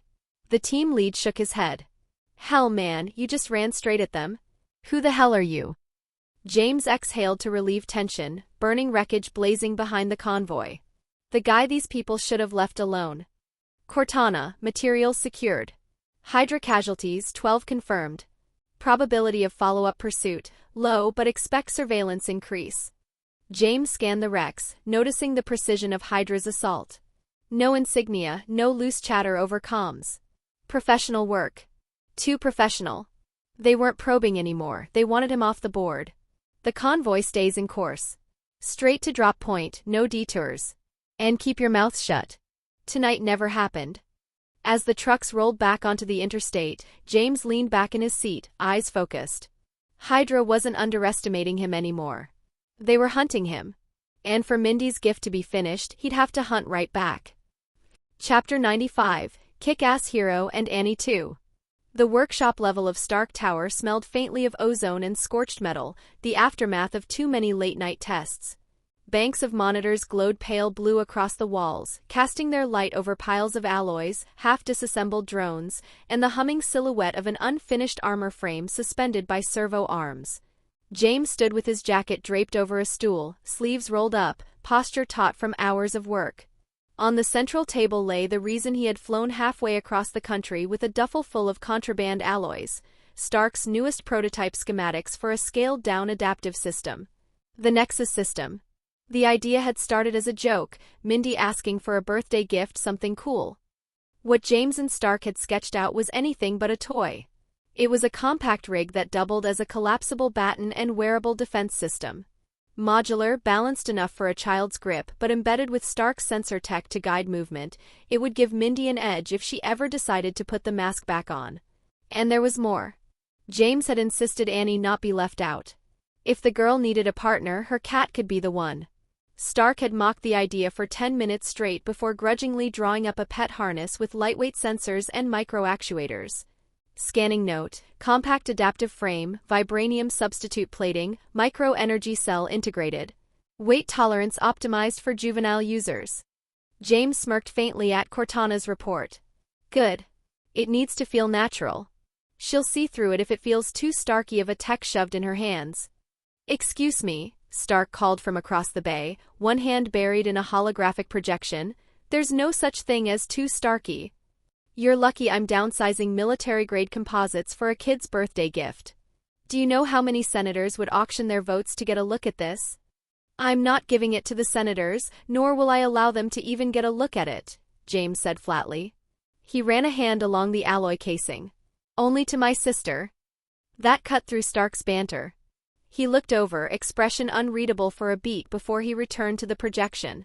"Then we'll make it perfect, but I do have a question though. It's just a question, so don't get defensive about it." "What? You're not a syscon, are you?" James simply gave him a hard stare, judging him for even asking such a stupid question, especially since they are not blood-related and could potentially put him in jail for being a child lover. "All right then, forget I asked." Hours bled away into work. James soldered microfilament contacts by hand, his old assassin's patience serving him better than any engineering class. Stark hovered over calibration, swearing at the algorithms every time the resonance drifted out of phase. Cortana quietly flagged errors before Stark noticed them, letting James stay 2 steps ahead.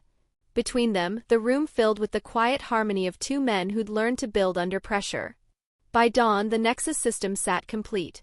A matte black baton with purple accents, no longer than a school ruler, edges trimmed with subtle ridges. At a twist, it extended smoothly to full length, internal gyros stabilizing the grip. The polymer memory alloy shimmered faintly, absorbing impact and storing kinetic energy for rapid strikes. And with a second adjustment, the baton separated into twin rods, each balanced to Mindy's reach. Next to it sat the smallest project Stark had ever pretended not to enjoy, a soft harness of black mesh, purple edges for a matching style, and smart fabric plating designed to fit snugly around Annie's torso. Not armor, not exactly, but enough to let the cat slip sensors through a linked band to Mindy's baton. A sidekick wired to warn her of flanking threats, its little signal light pulsing like a heartbeat. "You're insane to have made me do this," Stark muttered, rubbing his eyes. "Outfitting a cat. Next you'll want me to draft combat goggles for hamsters." James only shook his head. Mindy deserves something that makes her believe she's not alone. That matters more than the specs. The apartment smelled of candles and fried onions when James stepped inside that night.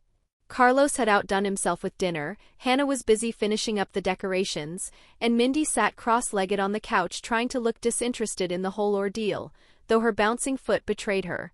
Annie perched in her lap, tail flicking. James set the long case down on the coffee table. "Happy birthday, kid." Mindy's eyes widened as she reached for the latch. Inside, the Nexus system rested on velvet lining, the dark metal catching the lamplight. She picked it up cautiously, feeling the weight, the balance. When the baton extended with a soft snap, her jaw fell open. This is mine?" James nodded once. "Yours. It's more than a stick. It listens, adjusts, makes you stronger if you're smart with it. But it only works if you use it right. You train, you respect it, and stay disciplined when using it. No showing off." Mindy's face lit up in a grin that cut 10 years off the scars she carried inside. "This is amazing." She hopped to her feet and swung it experimentally, the stabilizers guiding her arc into a clean strike that cracked air more than furniture. "It feels alive." Annie meowed in protest, batting at the motion. That was James's cue. He pulled out the smaller bundle and unrolled the harness. "And for your partner," he said. Mindy blinked as he slipped the harness gently over Annie. The cat tolerated it with the resigned patience of a queen suffering fools, but when the side sensor light blinked green, she froze, tail twitching. Mindy laughed, scooping her up. "She's a superhero too." Carlos chuckled from the kitchen doorway. "Looks like the team's got 2 recruits now." The girl spun in the middle of the room, baton in one hand, cat in the other. For a moment, she wasn't a survivor of blood and vengeance. She was just 11, glowing with joy, her world briefly free of shadows. James leaned against the wall, arms crossed, a ghost of a smile tugging at his face. Stark schematics, Hydra's ambushes, the endless weight of secrecy, none of it mattered right now. The gift had landed exactly as intended. Emotional resonance elevated. Mission successful. James murmured low enough only Cortana could hear. "Yeah. For once I'll take that win." Chapter 96, Kick-Ass Hero and Annie Finale. The rooftop had been transformed. String lights stretched between the railings, swaying faintly in the evening breeze.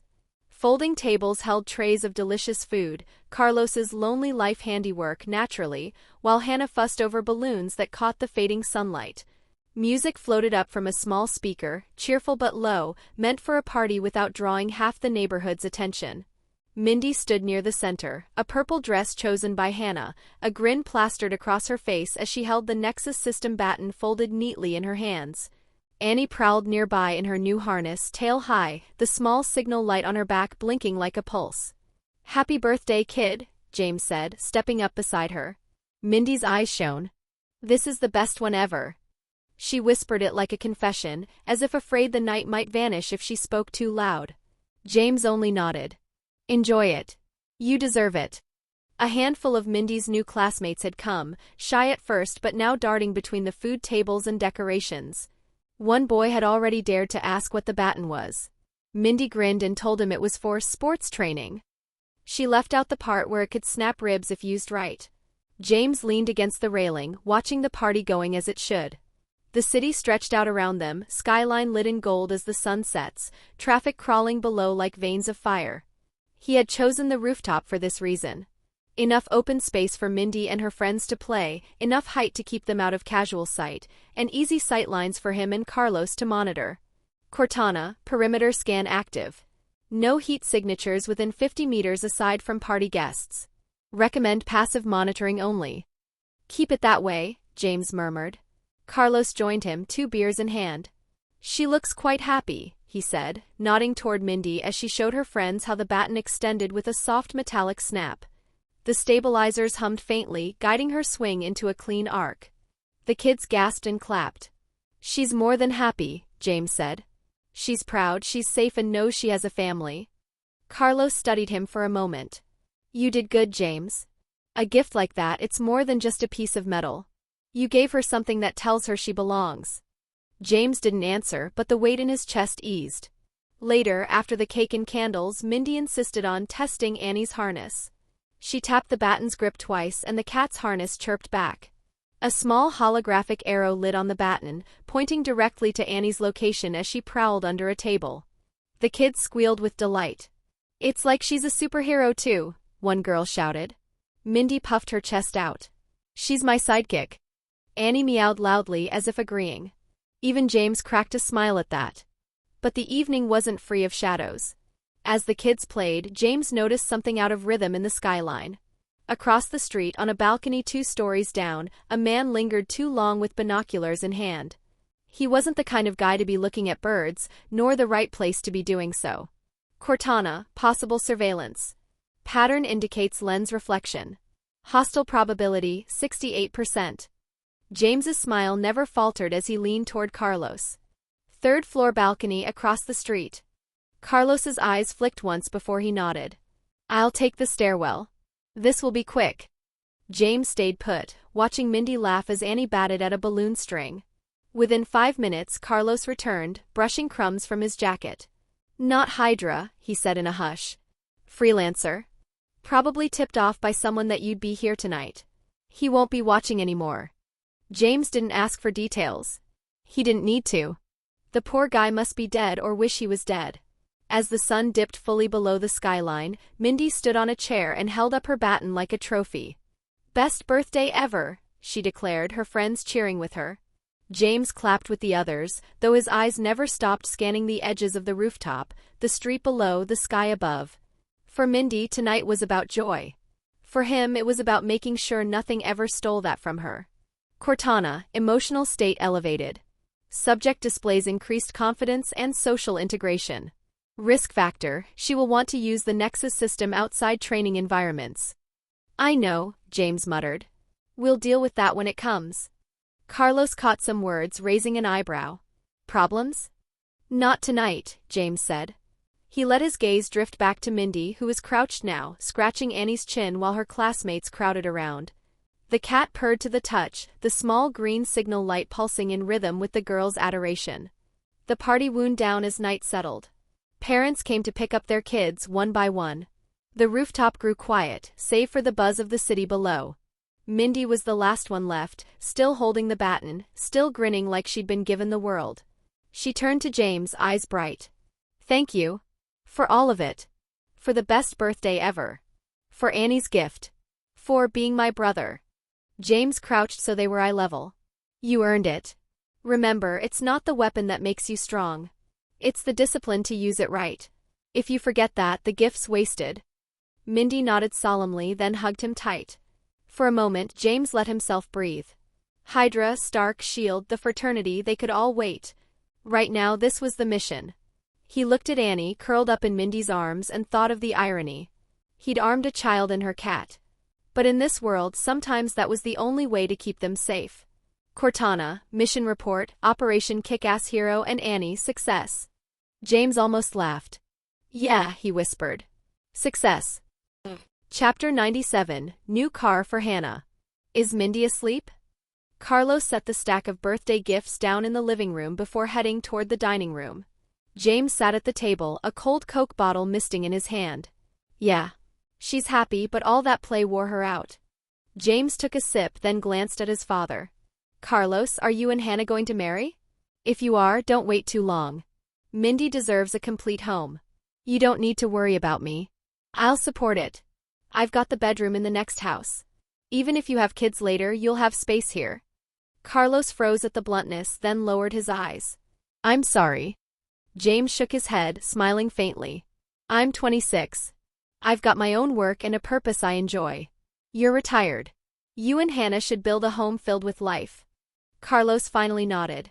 When you put it that way, I'll talk to her. We won't do an elaborate ceremony. Neither of us have many relatives, so we'll keep it simple. But we'll make it official. That's your choice, James said. Just make sure Mindy gets to know. She'll be happy for you too. Carlos's voice softened. She's always needed a mother. The next day was Saturday. With the flower shop packed with weekend customers, James took Mindy out himself.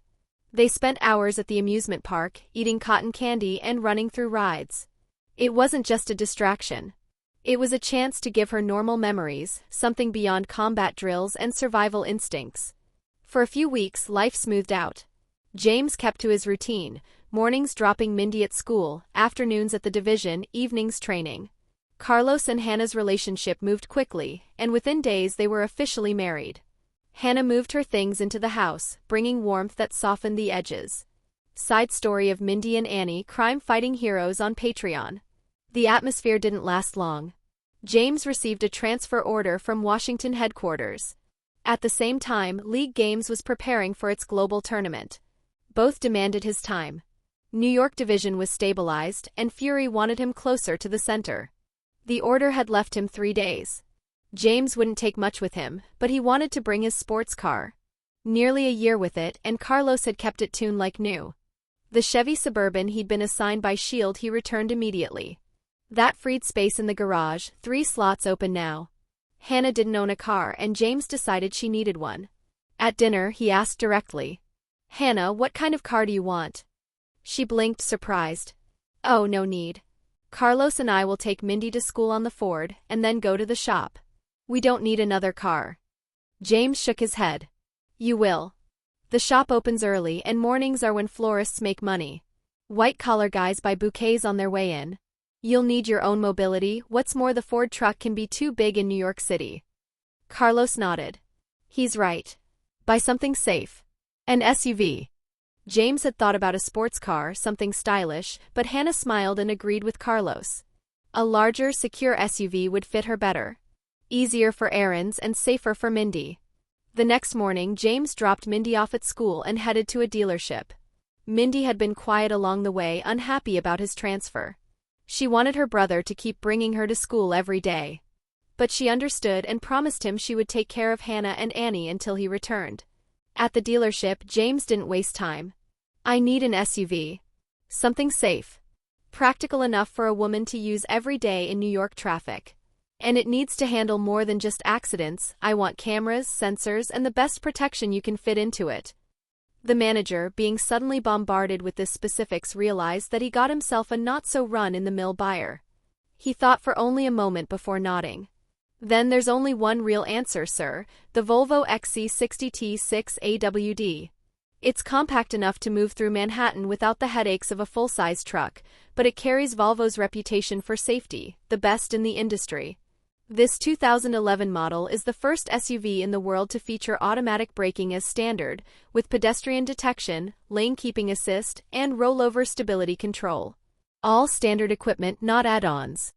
James followed as the manager led him to the display model. Sleek lines, just the right size, not too tall, not too bulky.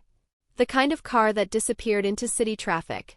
"Strong enough to walk away from an intentional crash?" James asked. "Absolutely," the manager replied smoothly. "The XC60's reinforced frame and all-wheel drive make it remarkably stable under impact. And with the turbocharged 6-cylinder, you've got 300 horsepower at your disposal. If she ever needs to push through or break free, this SUV will not hesitate." James opened the driver's door and slid into the seat. He adjusted it back, checked the mirrors, and glanced through the glass at the showroom floor. The visibility was wide.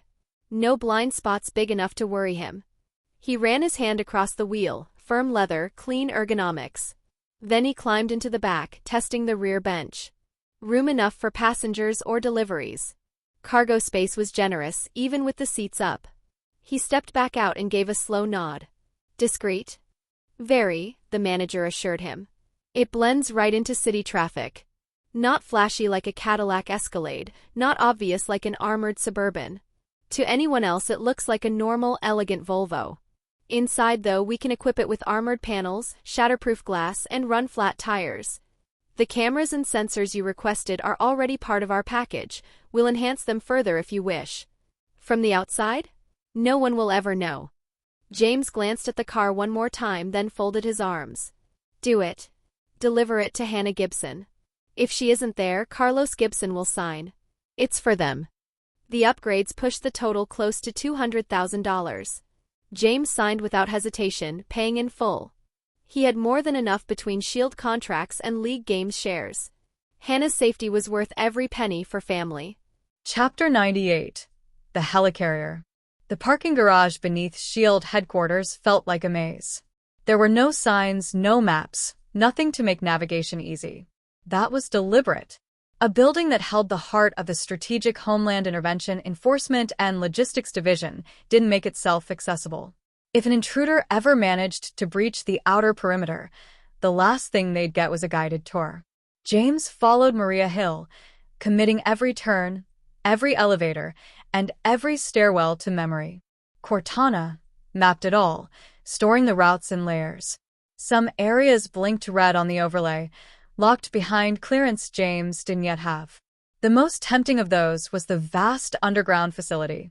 According to every file James had pieced together, that was where the first helicarrier was being built.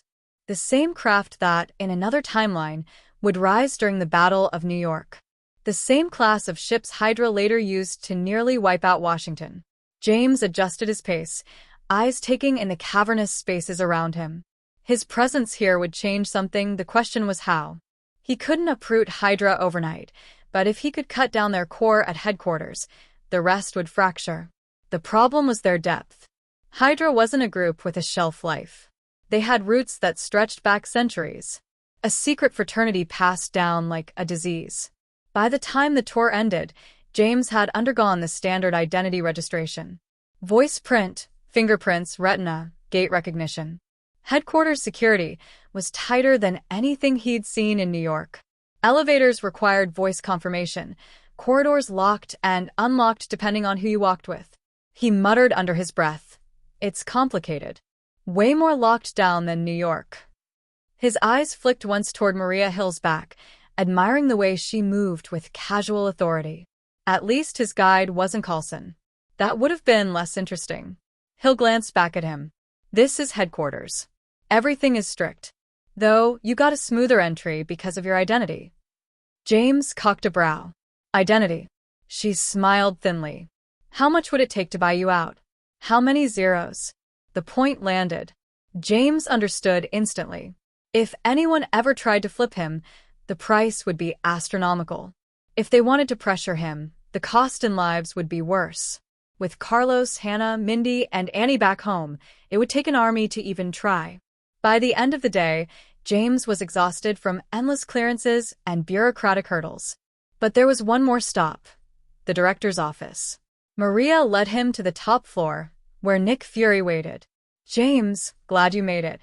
Fury rose from behind his desk. What do you think of S.H.I.E.L.D. headquarters?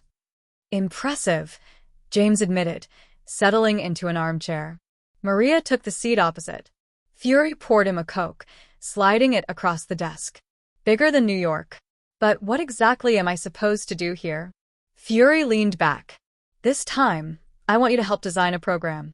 James frowned. A program? You brought me here for software. Fury nodded. We've got a weapon close to completion. The hardware's ready, but the program's incomplete. I want you on it. James gave a short laugh. Why me? I'm not a technician. And even if I were, you couldn't afford me. You can barely afford Stark, and he works for free because he's bored. Fury's face stayed impassive. We know, but you're still the one I'm asking.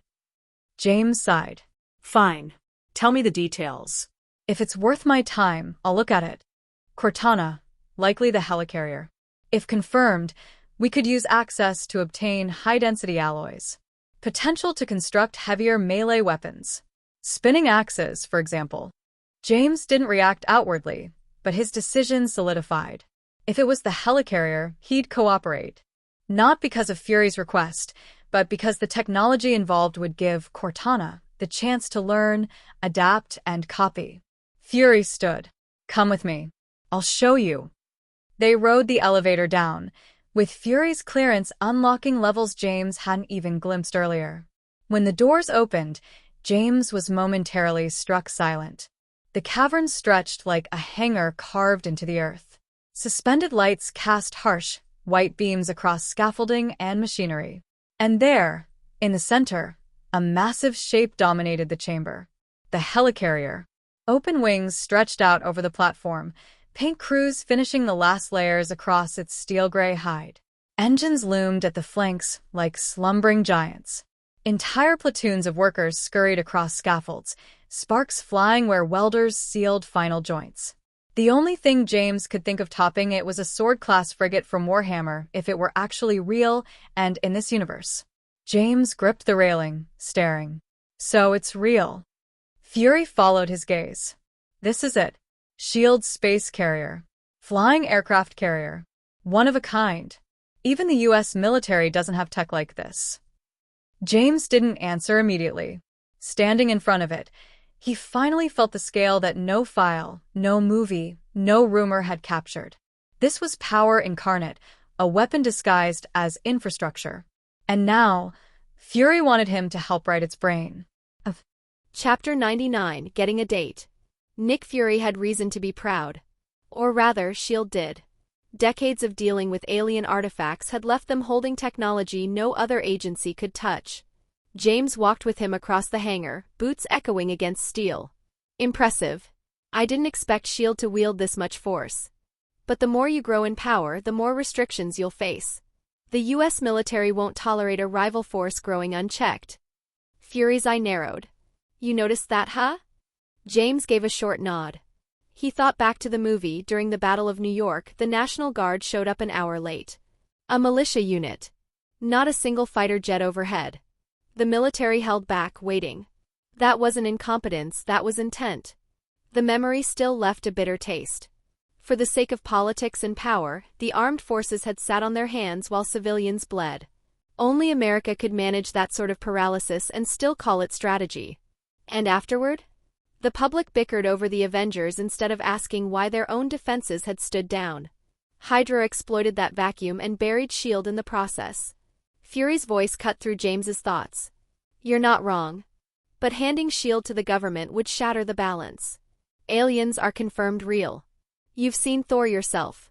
We need to stand outside politics, or Earth collapses under its own weight. Even if the government disowns us one day, S.H.I.E.L.D. has to endure. James smirked faintly. All right. I'll take the job. But I want full access to your technical files. Without them, I can't design a program that will keep this beast in the air. No issue, Fury said. We'll set you up a studio on site. Nothing is to leave the building. Do you accept? Fine by me, James said. But where am I sleeping? Don't tell me you expect me to buy a property here. Why not? Thought you'd want a base in Washington, Fury asked. James shook his head. All my money's tied up in league games. I'm running on an agent's salary now. Besides, this city's nothing but politics. I don't plan on making it a home. Fury gave Maria Hill a look. Set him up with an apartment. She gave the faintest smile as if amused by the idea of James refusing to play house. Fury turned back to business. Before that, let's take a tour. Come see the carrier. They boarded the helicarrier under construction. The core was still an aircraft carrier hull, but massive retrofits had transformed it. 4 anti-gravity turbines mounted to the sides, stealth panels fitted across the underbelly, projectors simulating a reflective background. To the naked eye, it could vanish. On radar? Not a chance. Too big, too hot. Absorption paint wasn't an option at this scale. The cost alone was staggering. James took it all in with a professional's eye. The gear was advanced, but it was still tech. What mattered to him wasn't spectacle, it was whether the systems could hold together in combat. Fury never offered his hand throughout the tour, and James noticed. The director wasn't about to risk a casual touch that might give away something James shouldn't know. When it ended, Maria Hill fell into step beside him. We'll get you settled. Tomorrow you take the day off, stock up on essentials. The day after that, you start full-time. The helicarrier's almost ready, just needs the control program. No problem, James said, a double meaning in his tone. She caught it but didn't comment, only offering a small smile before leading him on. In the garage, James moved ahead and opened the car door for her. Hill slid inside with practiced grace. He circled to the driver's side, dropped into the seat, and started the engine. Where to? She pulled out her phone, scrolling quickly. What kind of apartment do you want? Large or small? James thought briefly. Smaller. A bachelor layout, but the environment has to be good. I don't like living in filth. Hill showed him the screen. Here. Check this place out. He glanced at the location, nodded, and drove. Washington traffic was smoother than New York, less chaos and more order. Within half an hour they pulled into the complex. James parked and stepped out first. He circled again to open the passenger door and give out his hand. Hill rested her hand lightly in his as she stepped out. A subtle test of manners, but James handled it without pause. Cortana, neural scan complete. Target surface thought indicates preference for French cuisine. She intended to go but felt awkward dining alone. James kept his expression unreadable, falling back into stride beside her. The building used electronic combination locks for both front door and individual units. Security feels light, he observed. Hill keyed in the code with a smile. Ordinary residents. No one here can crack a decoder.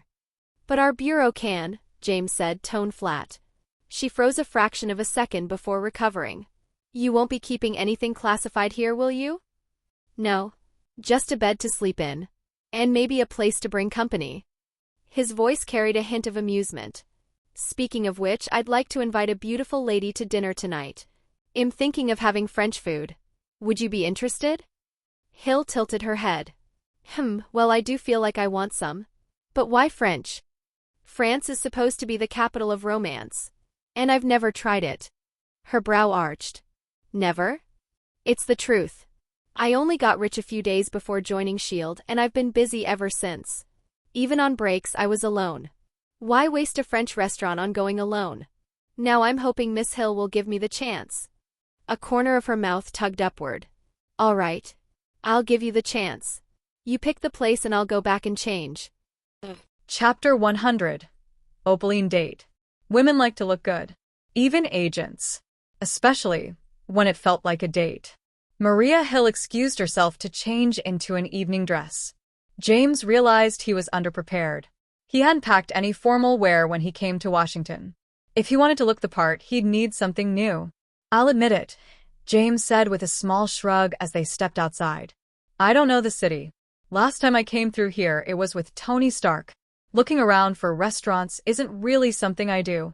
Got any recommendations? Hill gave him a faint smile. Don't worry. I know a good French restaurant. I haven't tried it myself yet. Tonight's as good a time as any. James pulled out his phone. What's the name? Opaline, she said, already trying to flag down her ride. James moved quicker, opening his car door for her. No need. I'll take you. Better to know where you live, so I can pick you up later. She didn't argue. He drove her across town to her apartment building. Once there, she didn't invite him inside though, which was fine.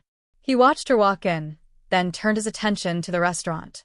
A quick search placed it near Lafayette Square, close to the Sofitel Hotel. He knew the area. The Opaline was easy to spot, a slender, Parisian-inspired brasserie nestled at street level beneath the Sofitel's facade.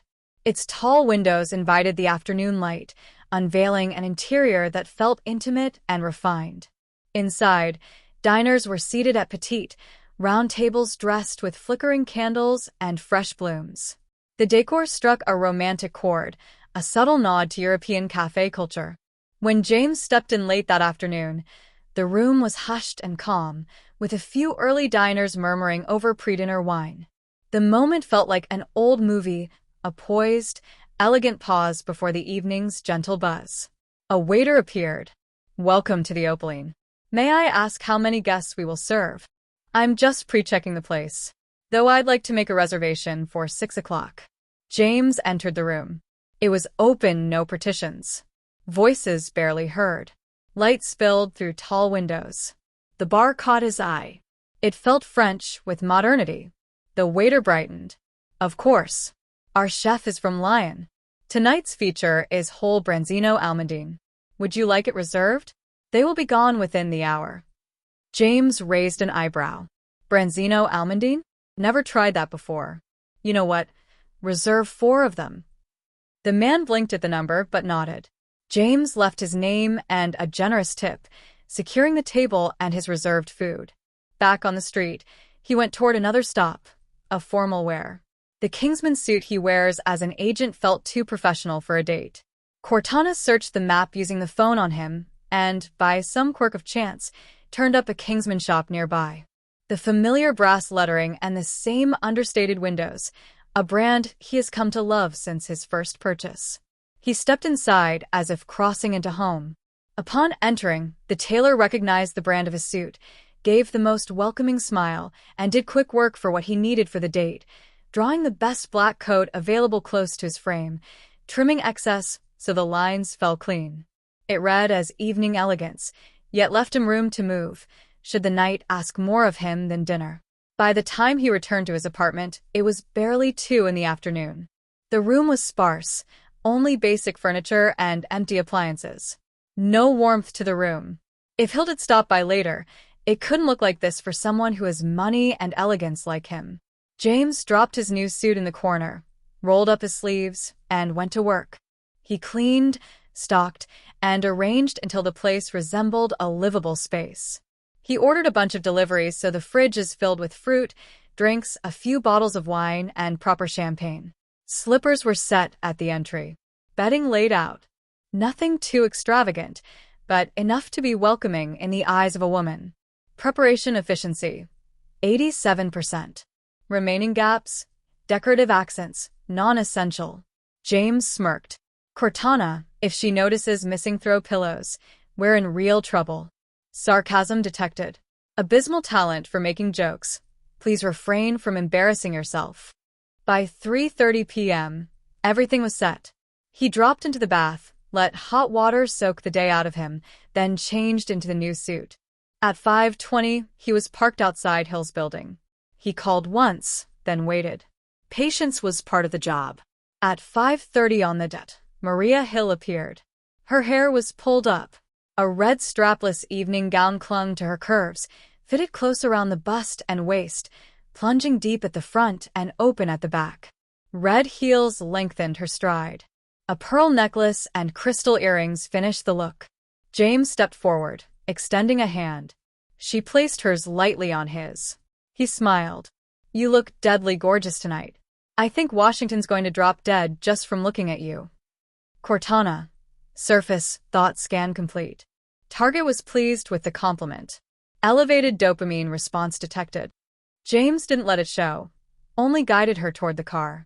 He opened the door for her. She slid inside with a smooth motion.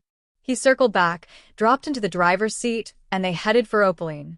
The valet out front held his hand for the keys. James tipped him several dollars without hesitation. Western rituals of service weren't about efficiency, they were about theater. Pay the man, let the car disappear, and move on. Inside, the Opaline was lit by soft amber sconces. Candles flickered at every table. Patrons leaned close, speaking in whispers. No raised voices, no noise.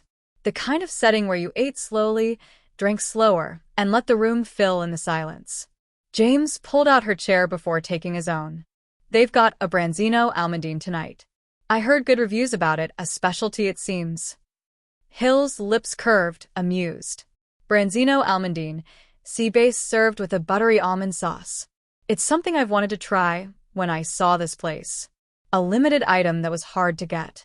She had been smiling all evening, and for once, James couldn't find anything false in it. Just a woman, enjoying the night. Ugh.